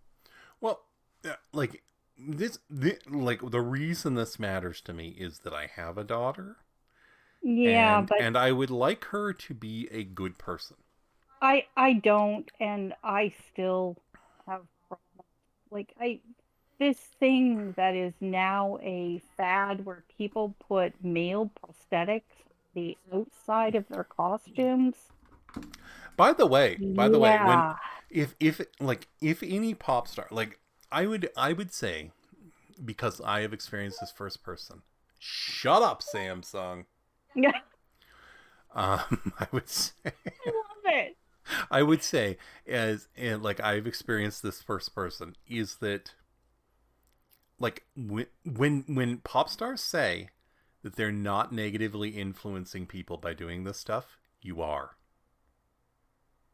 Because I have to have conversations I about don't this think people with even my daughter about why can't she, like, what's wrong with abortion, and like, and you have to explain to a person who's like young that they're like, the yeah, importance of what's wrong with abortion is that you put yourself into a situation you didn't have to. Like that, true. that's where the problem for me comes in. Like, have the self-respect to treat your body like it's important, and that you shouldn't have sex without protection. You should always consider, like, do I want my body to go through a pregnancy? Do I want to date somebody who feels like they don't want to wear protection? These are Yeah, important things, right? yeah, Like, this yeah, is where it starts. It shouldn't start with, oh well, I'm pregnant because of bad decisions, now I can have an abortion and that's perfectly yeah, fine. Because yeah. whether or not that's perfectly fine, like, is not the question. The question is, do you need to go through the steps to get here? Like, what could you have done differently to not end up in this situation? Now, I realize that there's outliers to this, like right, left, and center, but just from my perspective, like, that is like having to have those conversations because Katy Perry can't control herself irritates me. Like, it really does. It irritates me on a level because I'm like, Katie, people do look at you and they find you a role model and they will emulate you. And if they don't have a parent to stop them, they will do shitty things like wear pop cans on their tits. Unbelievably Like sad. like you Yeah. need to fucking chill. Like, I swear to God, these people, you need to chill. Like, chill. Like, just act like a normal person. Like, normal. Like, remember what that felt like when you were normal? Like, did you ever have this? Remember what it felt like when you were a normal person. When you were just day to day. You went to the supermarket. You shopped for food. You hang out with friends. You went to the bar once in a while. You worked a common job. Blah, blah, blah, blah. Remember what that was like. And remember how hard it was to do that and then have to have discussions on why people who can't control themselves, who seem to be in a position where they're influencing other people, are bad role models. Like, you are. Christina Aguilera wearing that cock outside your thing is bad because girls look up to you, and it's horrible. Every parent who was there has to have a discussion on why that's ridiculous with their daughter. Because their daughter's like, well, she did it, why can't I? The point is, the reason you don't do it is because you respect yourself. Yeah. Like, that's the reason. That is the reason you do not do stuff like that. Because Are there you any have now? Like some are there responsibility to be a decent person in society where decent people are desperately needed. so Desperately. who would be that woman for you? The Who woman would who be is I you know what, sadly enough, Billie Eilish, who I shit on by calling her funny names, is at least representationally a decent person. Like, somebody I don't have to talk with my daughter about being offensive. Like, her lyrics might be offensive. Fair enough, right? Like, yeah. She's also a teenager, and dumb decisions are a teenager's. She's not a teenager anymore, but I understand, right? Like, I understand that, and having to have shove it, Samsung. That's amazing. Having to have a discussion about like the lyrical veracity of Bad Guy, I would much prefer to having to explain why Christina Aguilera shouldn't be wearing a dick in public. Yeah. Honestly, go fuck yourself, Christina. Go fuck yourself. Like, having to have that discussion is ridiculous. It is ridiculous. Because my daughter doesn't, like, it's not acceptable for her. Shove it, Samsung. I realize you're really interested. It's incredible. Oh, that's amazing. Turn this shit off. Goddamn thing. Like, it is so weird. The only time it gets really interested is when I talk about shit like this. And then it's like, listening every 4 seconds. Like, it's important. Beyonce, my daughter doesn't need to know how to twerk. My daughter needs to know how to hold a job. Like, respect herself in society. Find a person who loves her. These are the things my daughter needs to know how to do. Yeah. Not how to twerk. I don't give a shit whether she knows how to twerk. I don't care. If she wants to twerk, whatever. I don't need somebody telling her that it's important to know how to do it. Who gives a fucking shit?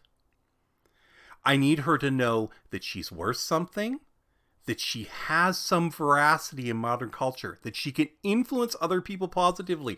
These are the things I need her to know.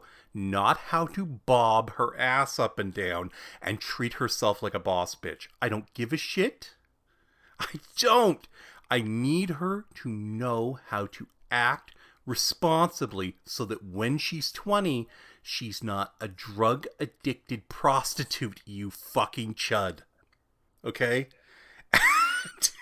And literally, if I didn't intervene, I swear to God, that's where it's going. Like, responsibility in your position should be something you think about. Like, it should be. Not that you have to, because I realize you have an inability to do it, but that you should. Yeah, but you have to consider the fact that these people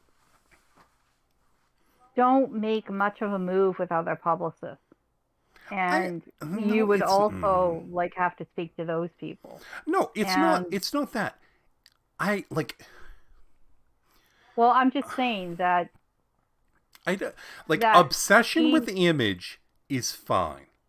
Right? You're in a position where you have to be your image 24/7. Yes. Fair enough. You know what would contradict this? You know what would stop that from happening? Be your fucking self. Okay, then, there you go. Then, be yourself. Then you need to look at somebody like Princess Diana. Okay, then you need to look at her. She was always in the public eye. Sometimes even when she didn't want to be in the public eye, she was in the public eye. Well, she always dressed. Yeah, like she had some respect for herself. It's the reason, this is the thing in modern culture. I have had conversations about this with other people. And the thing I always say is realize that the internet is wanting to parent your children and they're doing a shitty job. I agree. That's what it is. That's the internet for you. It wants to be the parent and it can't do it well. No. And all these pop stars, fucking stop. Like, think about it. My problem with it is they have children as well. And I'm like, yeah, but wow. Who knows what the fuck they're doing? That's the sad thing of it. I listened to that Amber Heard Johnny Depp trial, and what I took away from that was not all of their drama and hysterics and all that kind of thing. It was the fact that there's children involved. Johnny Depp's children were privy to a lot of that stuff. Oh yeah, I know. And I'm like, to me, those are the people that I felt sorry for. I'm like, children should not be subjected to that. Well, I mean, he got, yeah, but like seeing a sociopath coming is something you have to experience sociopaths to know that they're coming, right? Like That's true. she's, Bad I mean, decisions. I if you agree. don't think she's a Yeah. sociopath, she is. Like I she no, I think she is is categorically insane. absolutely, and I she's think she should dangerous. probably be under 24-hour care. But that's I mean that's Oof, just that's a dangerous person. yeah. My take of that is that Johnny Depp invited his children to those free for alls, and they were witness I to have that. no idea. And I don't like yeah, I don't know. I don't actually care. I thought it was funny more than anything else. I thought it was funny in that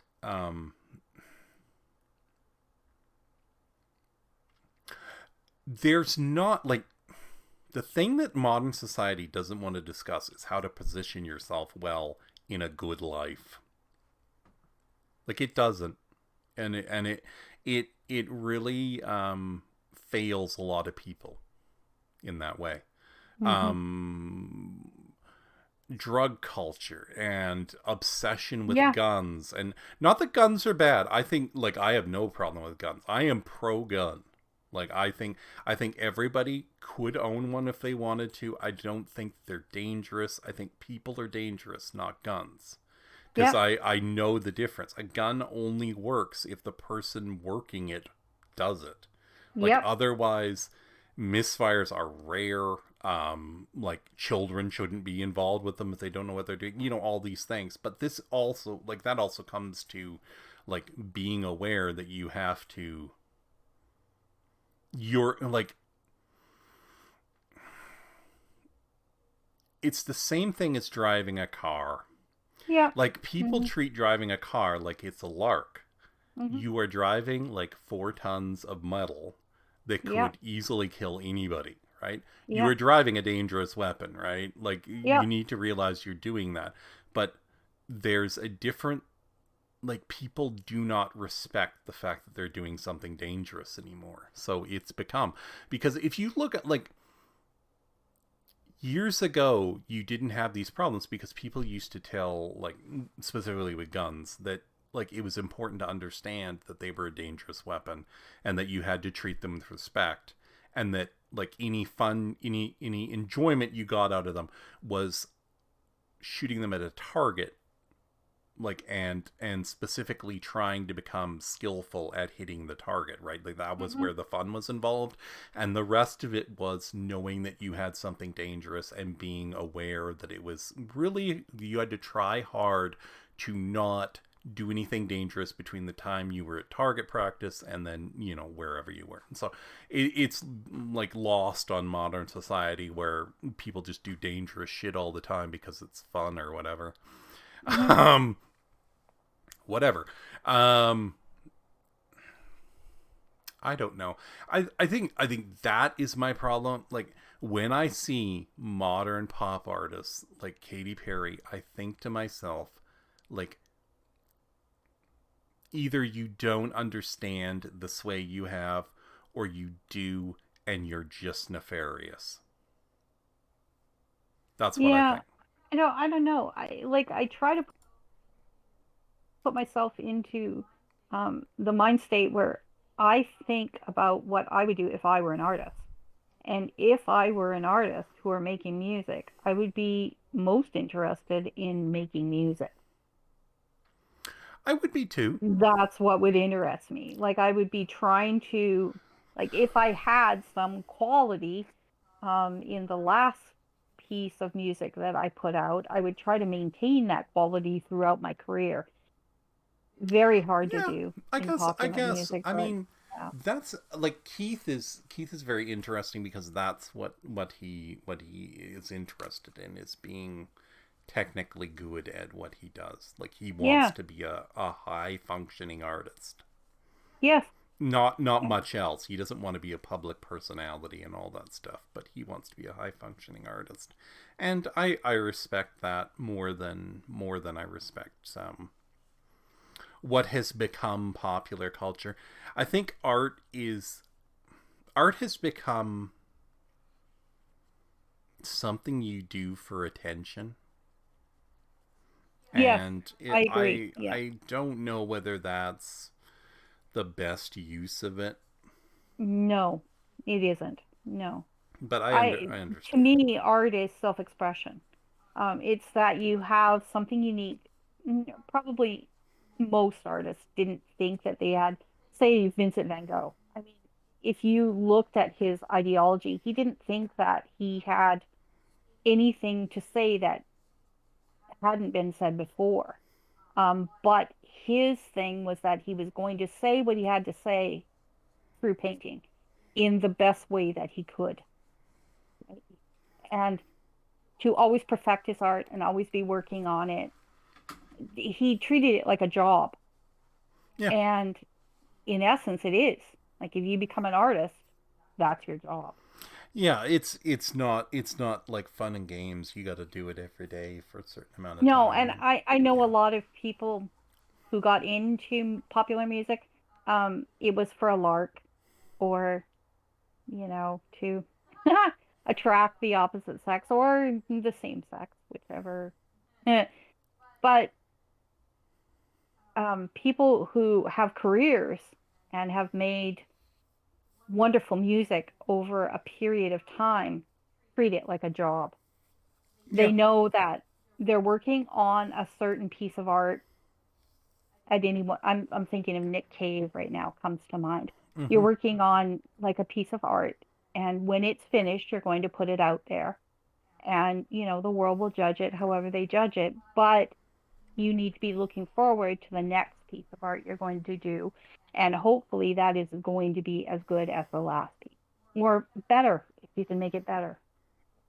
Yeah. So I think that's that's a the good way thing. I look at art.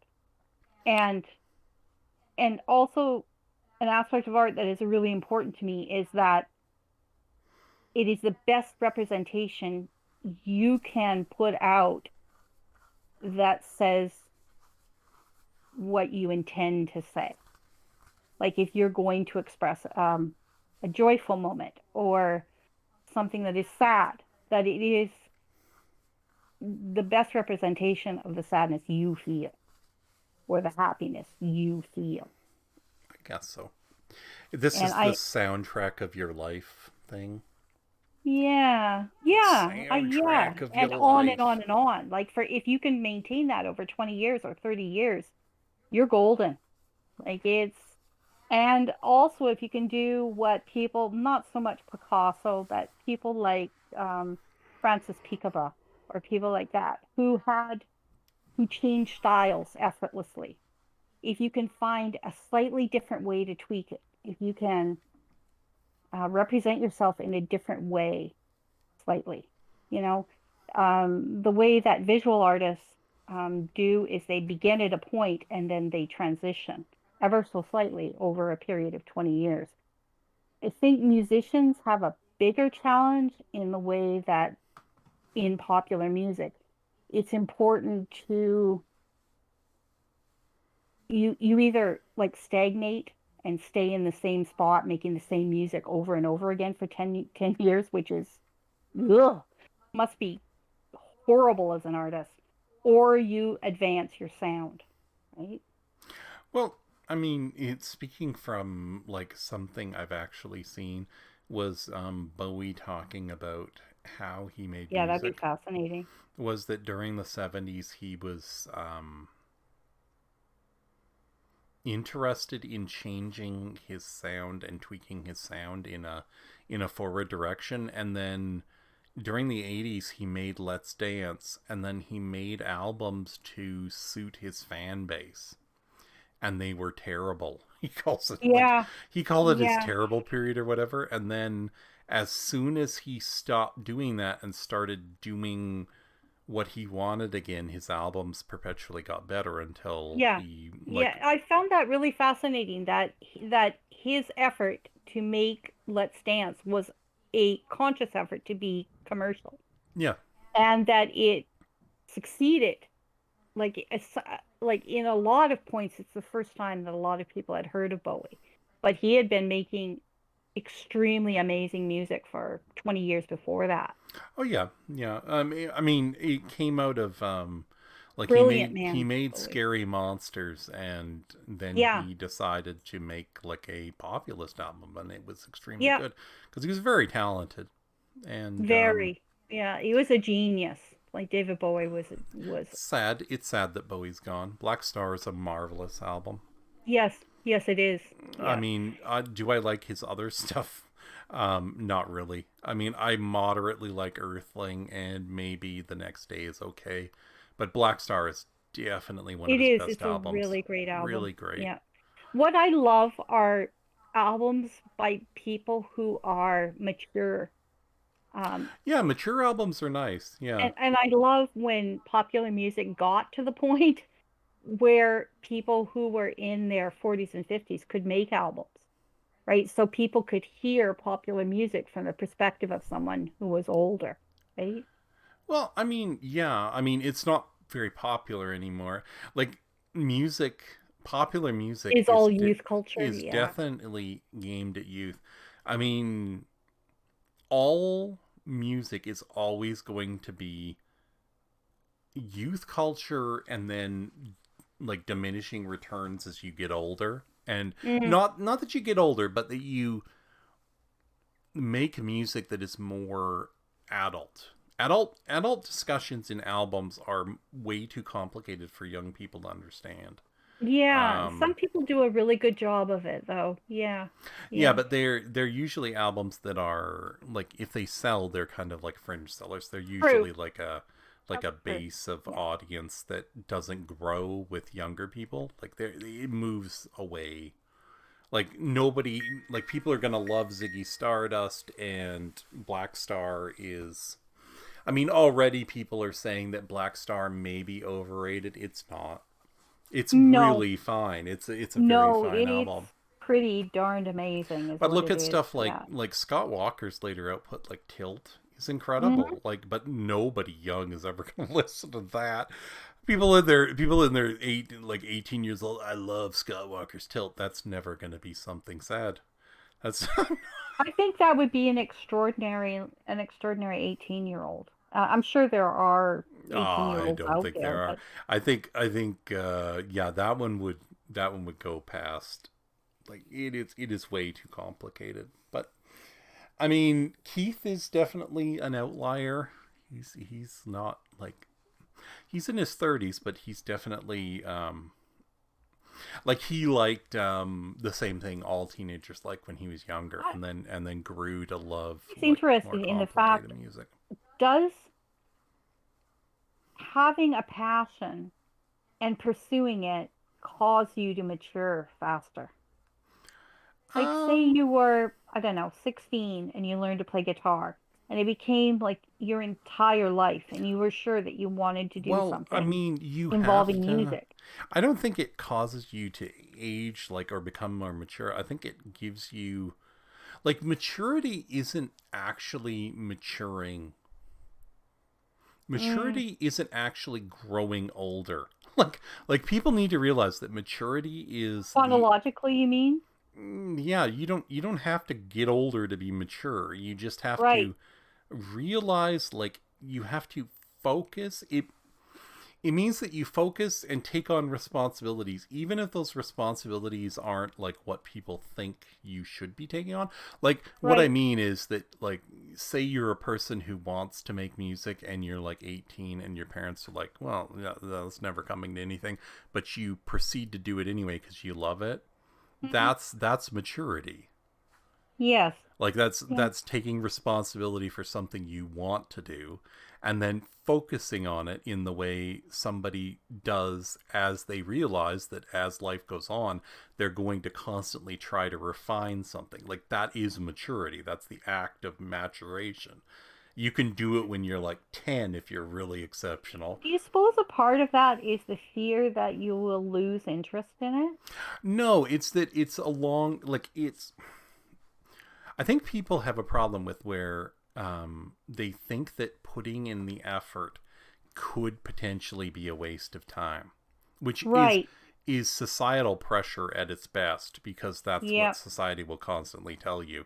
I mean, everybody who's a gamer now 20 years ago, if you did this, every parent in the world would tell you you're being stupid, and like Yeah. being a gamer was a waste of time and you'll never make money on it. Yeah. And now you can make like millions of dollars being a gamer. So Yeah.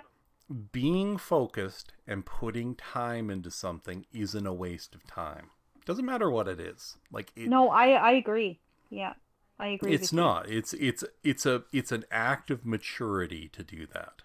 Like that is the act of maturity. And I Maturity think isn't sex. No matter what idiots will tell you, having sex isn't maturity. Anybody can have no. sex. Like No. anybody. You can have sex when you're after puberty, you can have sex. It's not a sign of maturity. It's just a thing you can do. It's a biological imperative. Like yeah. Not the Like same thing. there's like when you're like as you like the actual act of relationships is more complicated than that.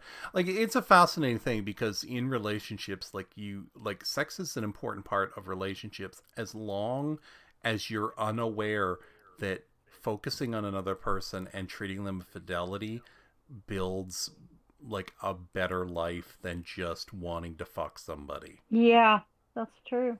Like Yeah, that's very true. until you realize Yeah. that, it seems like that's important in a I relationship. And think then like as you, yeah, when I speak about myself, I think that the sad thing is always knowing that and then never finding the person yeah. to Well, share that with. I mean, you kind of like it's sad because what you fell into the trap that women fall into, which is Yeah. your the 20% versus the 80%.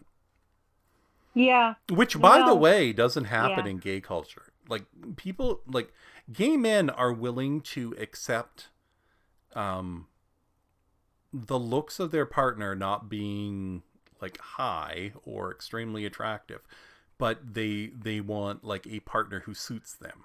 Yes. Yeah. Generally, like if you're like interested in fidelity, I guess if you're one of these people who just wants to bang people in groups, I guess that would be different. But Mm. whatever. Like I don't speak for those people. I have no idea what they're thinking. But women fall into this trap where they're like 20% of guys and then 80% are just redundant. That 80% of people can be very fine people. That wasn't me though. I mean, I didn't seek people who were good looking and I Oh, you did, took Donna. Oh, you no, did. that's not true. I I took remember. people. You forget I was there when Yeah, you but were growing up, when you were in that's your 30s. like admiring men as being good looking is just an aside. It's something you do automatically. Like the person that I the people that I looked at to share my life, they weren't good looking. I chose them for other facets of their personality, and I didn't look for someone who was wealthy. I didn't care. Like that wasn't it. It's it's that I chose people who were inherently selfish and not very good at loving someone. Well, I mean, that was basically our parental units. Yeah. They weren't very good at it either. It's hard to break that cycle. I don't know. Yeah, I just see it as luck. Like it's just, a roll of the dice. It's just the way it went. Okay. Well, I mean, it's sad. That's sad. Yeah. I don't know. I'm not anywhere better. I just go out there and I date. I Yeah, I do think I do yeah, and datings. there again, I think it's really lucky. Like I mean, part of it's a good choice. You made like you there were two men that you were seeing, and you made a choice for Keith because he was Hmm. closer and Well, no, it wasn't. It you wasn't had that he more in was common. closer. It's that he was somebody who really like I had like things that were very inherent in my personality Yeah. Yeah. that are were something that I could share with him, and Exactly. Yeah. also that my sense of humor didn't make him wonder what I was thinking, and that he had like a similar sense of humor. And Hmm. I was like, well, that's like really nice. Yeah, very. Where you Yeah. don't have to cover up like parts of yourself, so the other And he's person feels kind. comfortable. He's very kind Yeah, person. he's a sweetheart. It's, Hmm. it's the way it goes. I'm kind of moony about him, but whatever.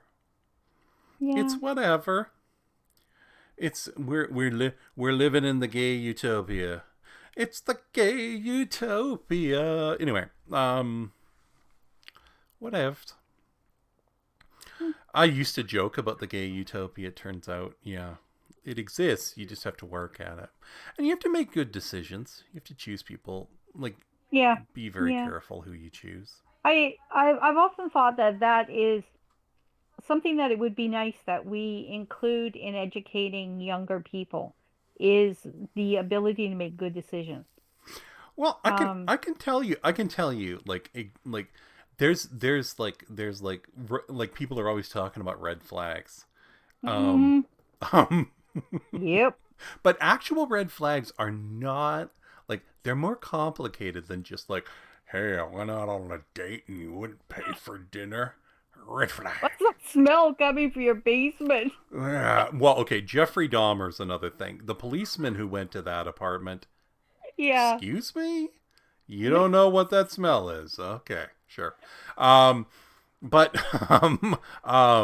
like, cause that is a distinct smell, by the way. That is a very distinct. You smell it once and you know what it is. You're like, ah, I That's see. true. Yep. Like, cause we were around deer carcasses a lot, and some of them were in, and you know what that smell is. Um, so like the very specific things are like the things to look for in a relationship is okay. It's not that you went out on a date and you wanted to have sex, because sometimes you just meet somebody and you want to bang and both Hmm. of you do whatever. That's not a red Hmm. flag. That just happens sometimes, like you're really attracted to one another. But the point is, do you not want to bang and the other person can't think of anything else? Like, red flag. Like that is a red flag, because it means that they're not treating, because if the other person doesn't want to bang perpetually and you do, generally you're not looking at them as a person, you're objectifying them. Like, Mm. there you go, red flag. um if you talk and the other person doesn't attempt to clarify things when you're being vague, that is a red flag, because it means they're not listening to you. That's a good one, Stu. I like that. Like, because people will want clarification, because people talk shit sometimes. And when Hmm. somebody's like, hey, wait a second, I would like to know specifics of what you just said, that is a good thing. Don't run away from that. That's important in life. You want It's people to true. listen to you, Yeah. because they will also test the fact that, like, they will be like, hey, you need to explain that. And then Hmm. that's a good thing. That's not a red flag, although No. some women think it is. And I'm like, no, that's a person listening to you. And if that is a red flag to you, then Okay. that is a larger red flag Can I for talk you. about something that I noticed yesterday when I was watching Jay Alexander? Okay. He had a person on his stream who gave him an instance of the fact that he had been dating for 2 months, this girl. The girl looked at his phone. He had something like 135. What do you call them when they're, when there's that little icon and it says 135? You act like I know what. No. Yeah, that you haven't cleared your text messages, basically. Okay. So she looked at him and she was like, "You need to clear your text messages." He was, she took his phone and looked at him and said, "There's 135 on here. You need to clear your phone." He was like, "Why would you say that? That makes me uncomfortable." And she was like, she immediately came back with, um, "Are you cheating on me?" or something like that. Well, because no. Okay. So And he was like, that's not a red flag. That's bad communication. "Well, he didn't think so. Okay, his thing of it was, why should I have to clear my text messages, number one? And why should I have to defend myself that You I'm don't. not texting other women while I'm dating you when we've only been dating for No, 2 months? I've been in this situation. I have been in this situation. You know what Like you just say? because you're dating, No, like no, no, no. I was like, my thing in that situation, my red flag would be the person who took my phone. I'd be, No, excuse me, and it would make I me don't care. angry. You can I look at would my phone. immediately be angry, and I would be like, No, give me my phone no. I mean, right now. like if Keith looks at my phone, I don't care. You can look at my phone all he wants. If he wants to go through No, my and text message, go ahead. that's what Jay Alexander said. He's like, it doesn't matter to me. If you have nothing to hide, he's like, you can take my phone anytime you want. I have, I'm careful with what I put on my phone. Well, yeah, within You can look reason. at my phone Yeah. whenever you want. I don't care. You can look at the text messages on my phone. Don't care. And I would be like, that's my phone, my property. Do not ever take something of mine without my permission. Ever. Okay. That's a little Give me my odd. phone back and we're done. I know, I know. You cut people off at the knees there, Donna. Oh yeah. Um okay, so no, the important part is that as a man, if you're in this situation, so say you have somebody who says, Yeah, "Are but you cheating?" why? No, hold on. Stop cutting me off. If you run into this situation and they're like, "Oh, I would like to, are you cheating on me?" You say, "I am allowed to do things at my own speed because I am an adult, Yeah. and if I choose to do things that don't make sense to you, you have my permission to ask me why I am doing them, not to make assumptions about them." And that's what you tell them. Does that person have a right to know if you are contacting and speaking to other females while going out with Yeah, her? no, no. This is a common fallacy in conversation. The common fallacy is there's a difference between an assumption that you're Right. making that you Yep. turn into a leading question. Are you cheating on me based on no information, like looking at the text message and Right. assuming that? It's a logical fallacy. What you really want to know is, why don't you add, like, are all those text messages from today? Yeah. Like, that's what you want to know. Is somebody just blowing up your phone?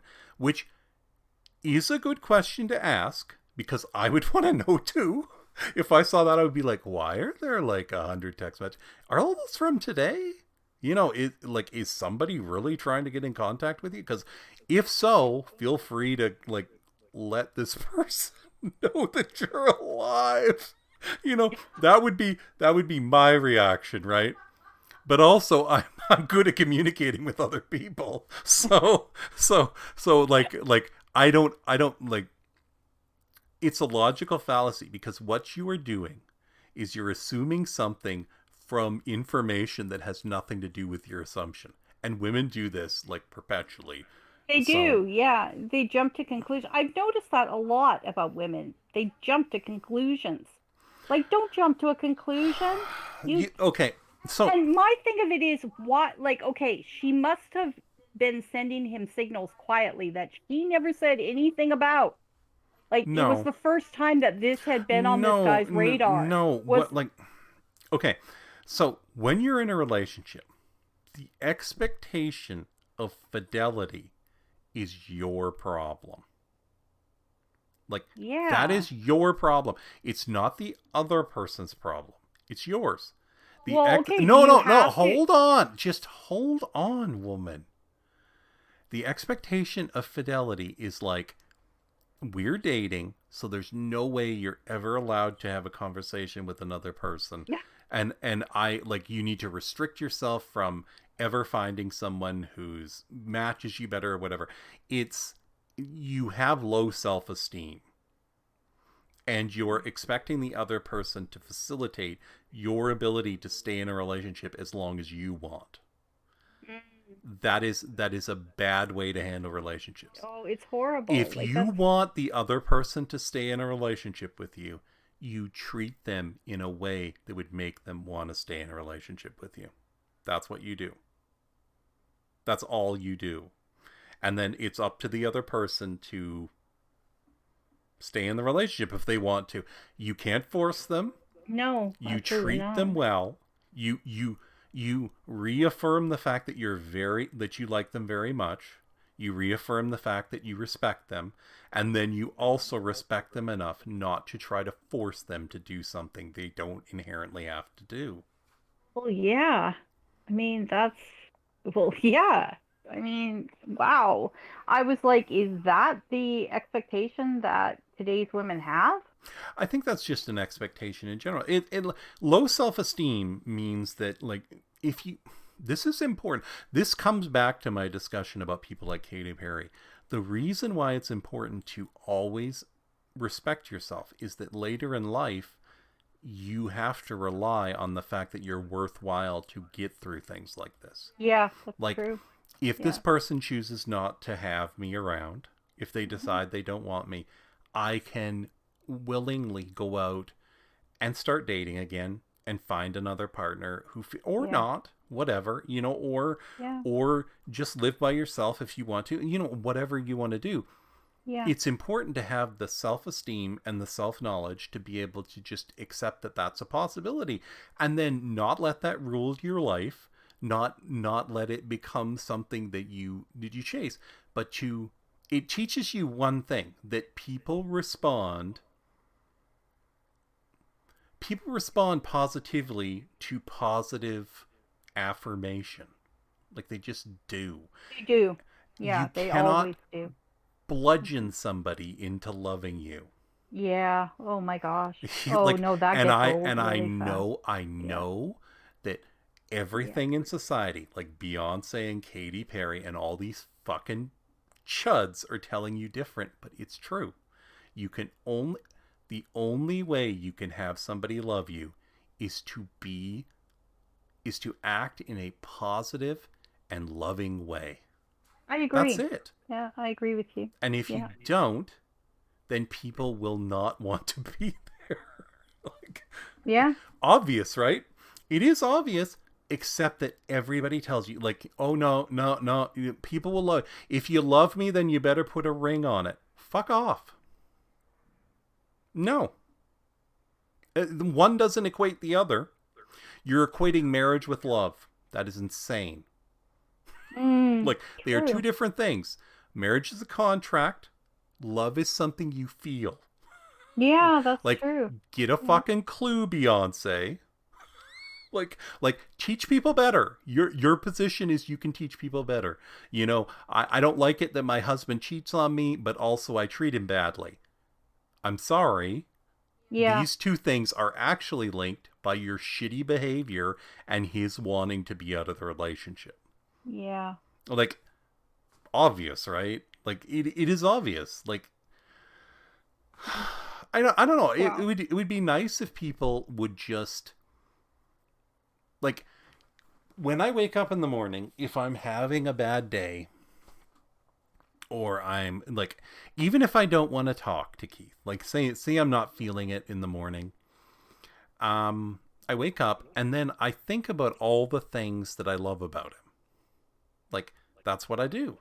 And Yeah, then me it too. just Yeah. makes you want to talk to them. Like, Yeah, me it too. it That's it what I just do too. reinforces, like, that feeling. You just Yeah. want to talk to them. It's Yeah. not clingy, and you don't have to be, like, effusive, but you just talk to them and, like, compliment them on how they look, or, like, honest compliments are important. Like, when somebody says something funny, you tell them that they're funny or whatever. Like, Yeah. these are things that you will never get out of modern cultures. Like, I don't know, these people who think that they are guiding a generation, like, they don't understand anything. Like, they understand literally nothing. like, yeah, I mean, I became a big enough star that I got pop can boobs now. Okay. I mean, Okay. congratulations, I I guess. mean, you I mean, can. That's fascinating. I'm Do Janet I Jackson, and I now decided it now was I time have for me to have a nip now slip. I'm like, and what? now I have to go and have a conversation with my children Yeah. about why you are dumb. Yeah. That's what I have to do now. Like, you've enforced this. You've made this possible in my life. Thank you very much. Yes, Katy Yeah, Perry, if yeah, I it's could not shoot something you that in a endears you rocket to, yeah. to another planet where you could live a long, happy life on some other planet, I You know would what I collect you often and thought? I do often that. thought Yeah. people who are A-listers or people who are very famous should be forced by law to have either a day of commonality where they do things that are absolutely routine, I guess. And the other thing is that they should be forced to have to interact with someone who is I like I was going to say below my station. That's a bad way to put it. Someone who is a blue collar worker, I guess, like a janitor or, someone who makes their living. Honestly, that's a bad way to put it. I But yeah, no, that person, and you should either have to do their job or you should have to interact with them for I don't 24 know hours whether that's true. I think, like, and say on a weekly basis. have an I don't honest know. emotion with yourself. Like, Yeah, have one of those. Like go through your day. Don't, like, I realize that, like, pop stars have hectic lives. I have heard them talk about their hectic lives. Have an honest emotion with yourself.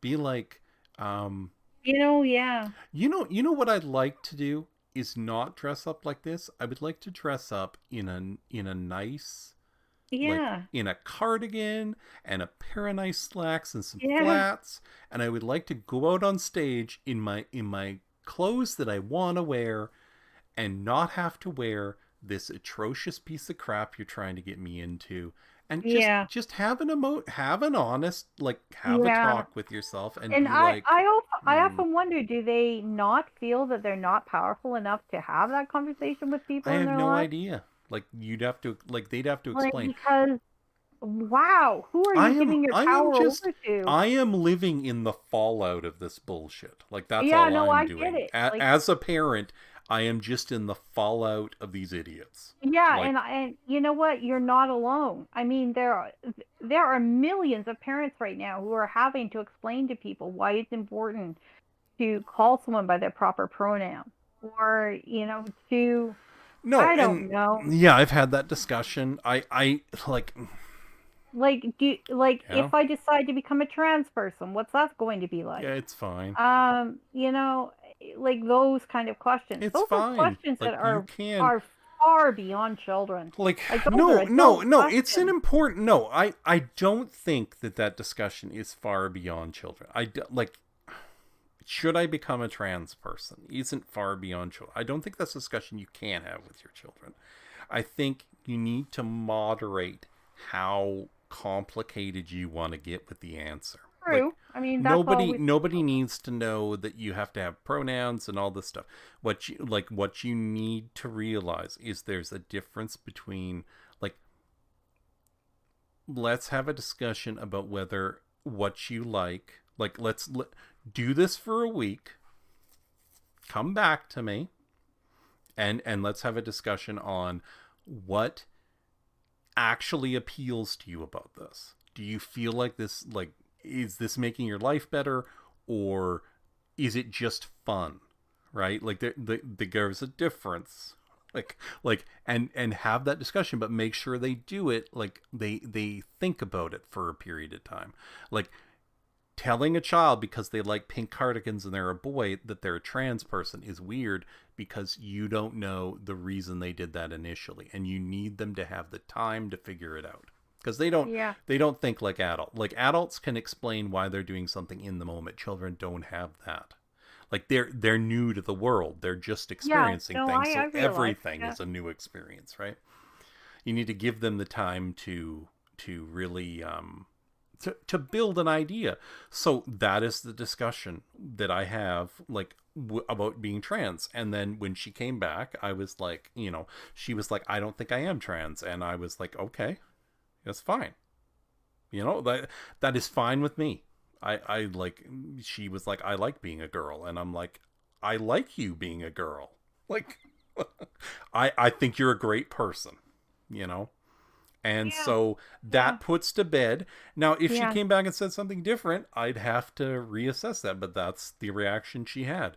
And I don't feel like I have to tell her, no, you can't be trans, or yeah, you have to be trans. I just let her figure out what she wanted. And everybody deserves that right, even children. I agree. Yeah. Like, for fuck's sake. I don't know. But having discussion, I don't mind having discussions. I don't mind having complicated discussions with my children about things. I don't mind. Ideas are easier to parse than behavior. Right. Yeah, that's true. Yeah. Like, Yeah. you can talk to somebody, Hmm. and when they use words, you have the ability to dissect. Like, it is a fella. Like, I love Matt Walsh. I think he's funny. I enjoy watching him, but I think he bludgeons people with words. He knows how to do it, and he does it, and Hmm. it's not friendly. But I I mean, I mean, he does it, and he does it extremely well, I think and the props people to him that for. are like facing him bring it on themselves. Sometimes, yeah. No, that woman who said that gender is a constellation needs to go fuck herself, Yep. because that is the most bullshit thing I have ever heard in my entire Yep. life.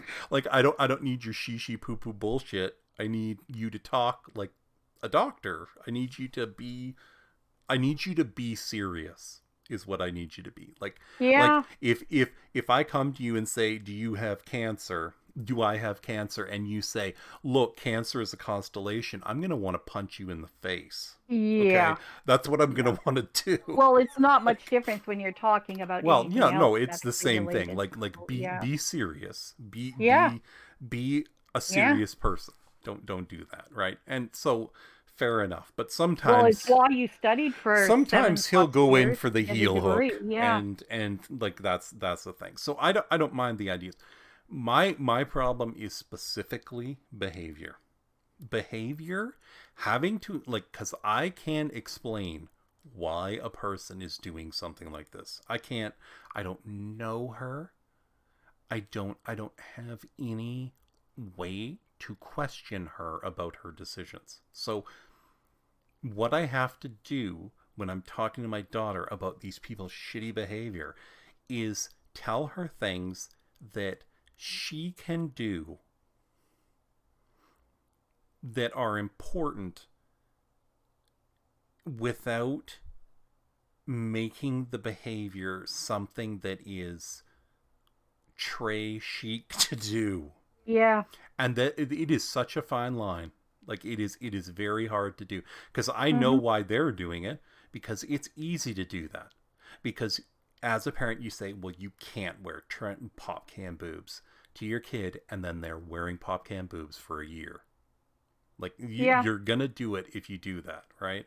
So you've got to ride this fine line, and where it comes into is you have to teach them things that are very simple about life, like really complicated things, and you have to simplify them, like have self-respect, which is easy to say but hard to explain. Oh, yeah. Yeah. like Yeah. and you have to have this conversation with your kids nowadays, because what you see when you see these people doing these things is a lack of self-esteem and a lack of self-respect. Like, it is. And I. anybody who Yeah. says that it's not is wrong. Talking about your vagina like it's a public instrument to be used by any man is a lack of self-respect. I agree. Yeah. You need, like, not only can you damage yourself doing that, but you are putting yourself in danger doing that. Like, there are STDs to think. There is a whole life outside of your inability to see beyond your own narrow-minded bullshit. Yeah. Like, I think it's great that you love your vagina. I think wonderful. Do it. I think if you want to fuck 10 guys at the same time, you're an adult, go ahead. I think writing a song about it and then gearing it towards children with brightly colored videos is Mm. abhorrent. Not the same.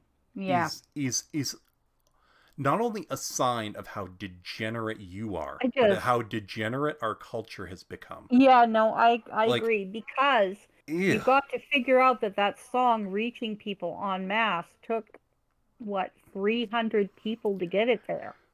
And you're like, what was wrong with those with I each like one of those 300 people in that lineage? Like I I'm like like, it is very complicated oh, in life yikes.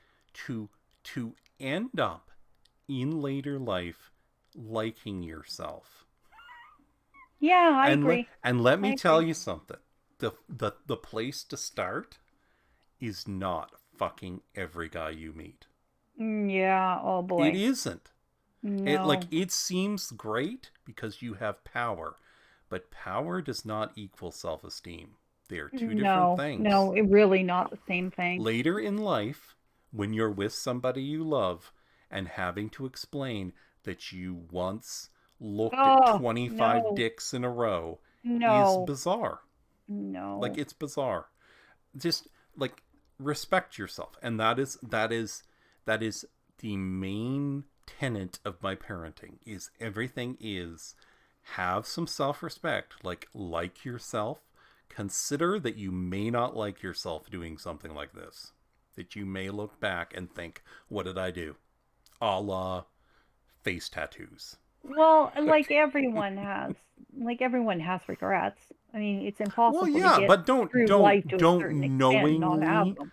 don't like the difference is you can have regrets about things that you were trying, but don't Yeah. knowingly throw landmines and stuff in front No, of I yourself. agree. I Like, don't agree. do this. Yeah. This is a landmine that's gonna blow up 30 years from now, and you're not gonna like it. Like, don't do it.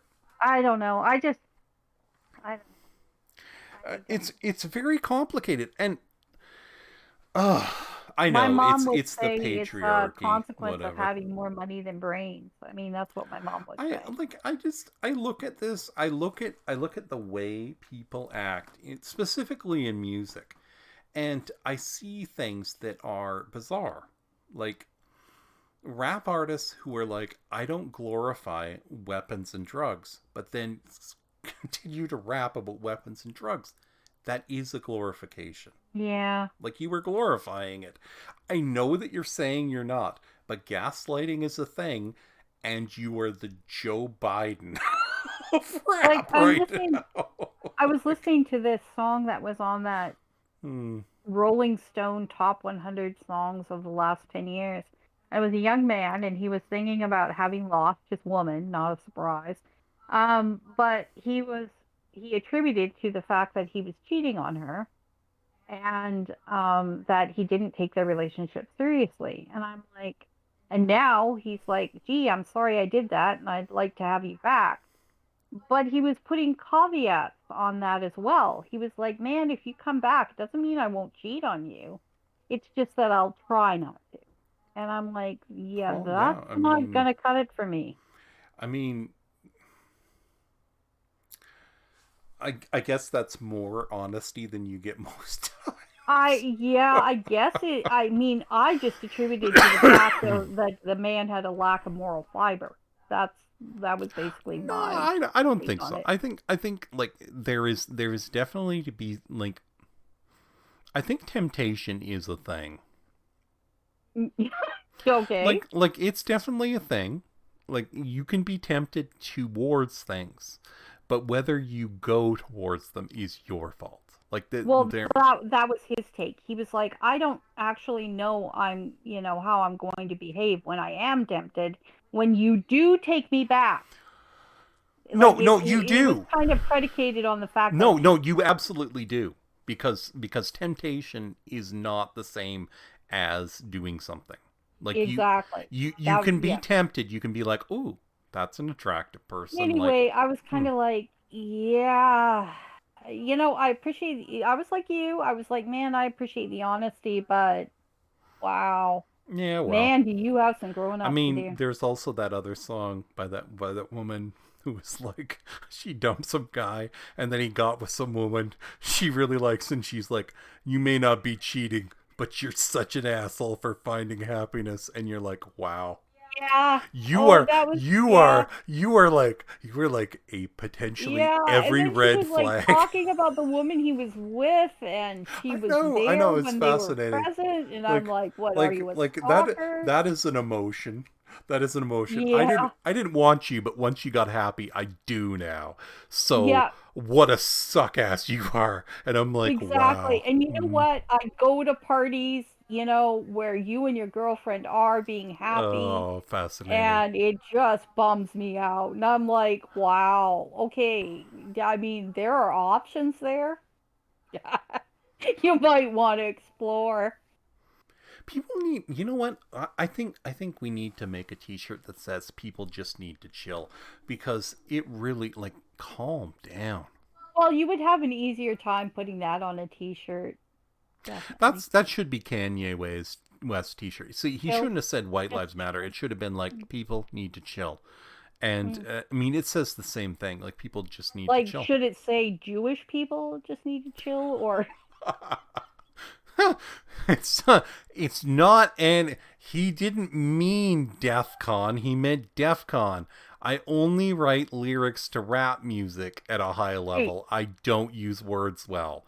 right, right. Yeah, Kanye, come on. that was kind of my problem with the whole thing, It's and I was like, yeah. No, you lie like a rug, he's like, sir. it was in the morning, Right? man. I was half awake. Why are you texting half awake? You know, these seem like all bad decisions. Like, you were just layering bad decisions.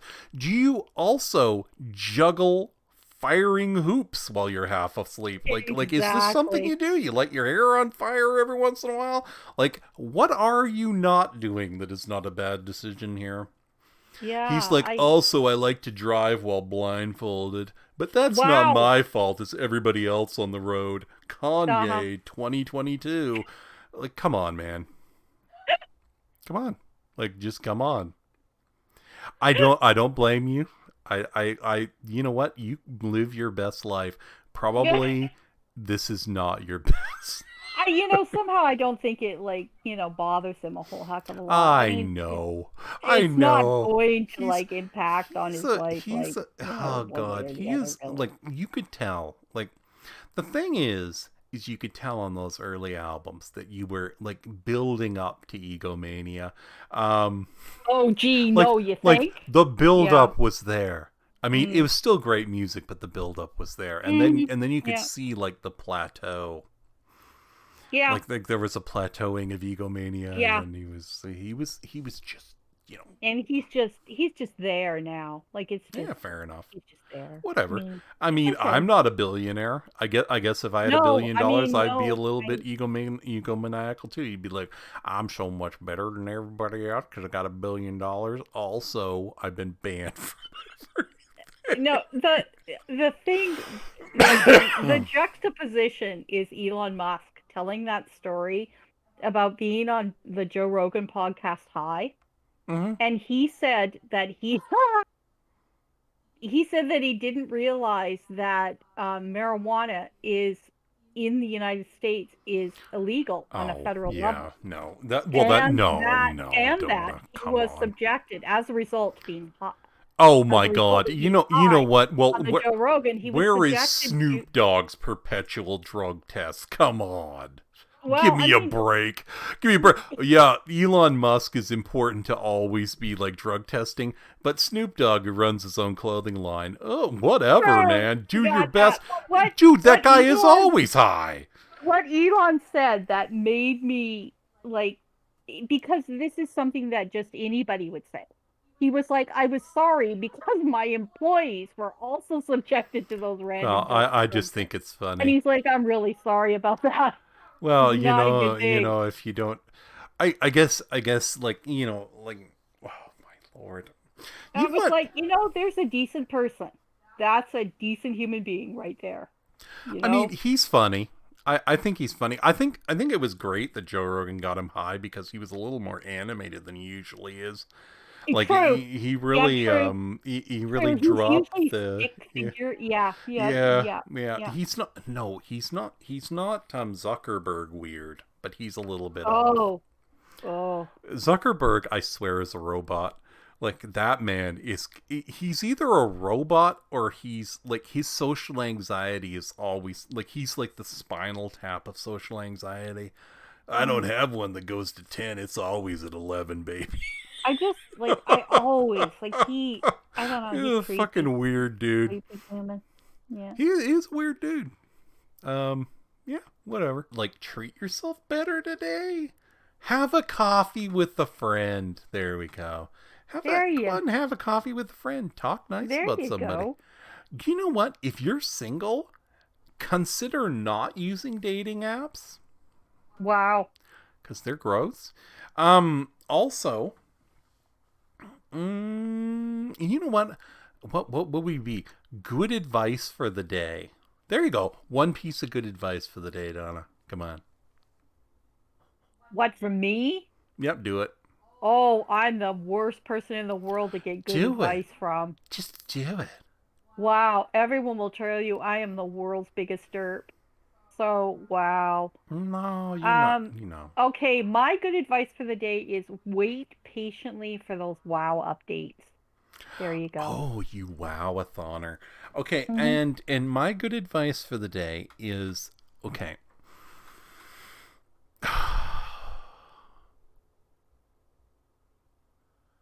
Um, you know what? Here's the thing. Um, take the time during your day to think like a nice thought about yourself. That's really hard to do. But No, yes, it's not. Just okay. think something nice about yourself. Like, I got nice hair. My butt, my farts are loud. You Wow. know, I'm do something. 60 years old and still regular. There you go. You're 60-year-old and you don't need Raisin Bran. That is an accomplishment. There's nothing wrong with that. You know, There own you it. go. I am regular as fuck. Not me. I mean, I am, but no, that's whatever. You know what I'm liking is my S curve in my hair today. It's Nice. it's it's less Superman and more The flash? dainty curtains. Like my Wow. hair looks like some like old 18th century castle curtains today. It's kind of like Holy and then going mackerel. back. I mean, it's nice. It's a nice. I mean, it's not a nice look, but it's decent. Okay. I'll take All it. right then. You know And what? with that, I'm not I'm worried about it being attractive anymore. You know what I'm worried about? Not what? a hell of a lot. Whatever. Okay. Too fucking old. Bye. Okay. Bye.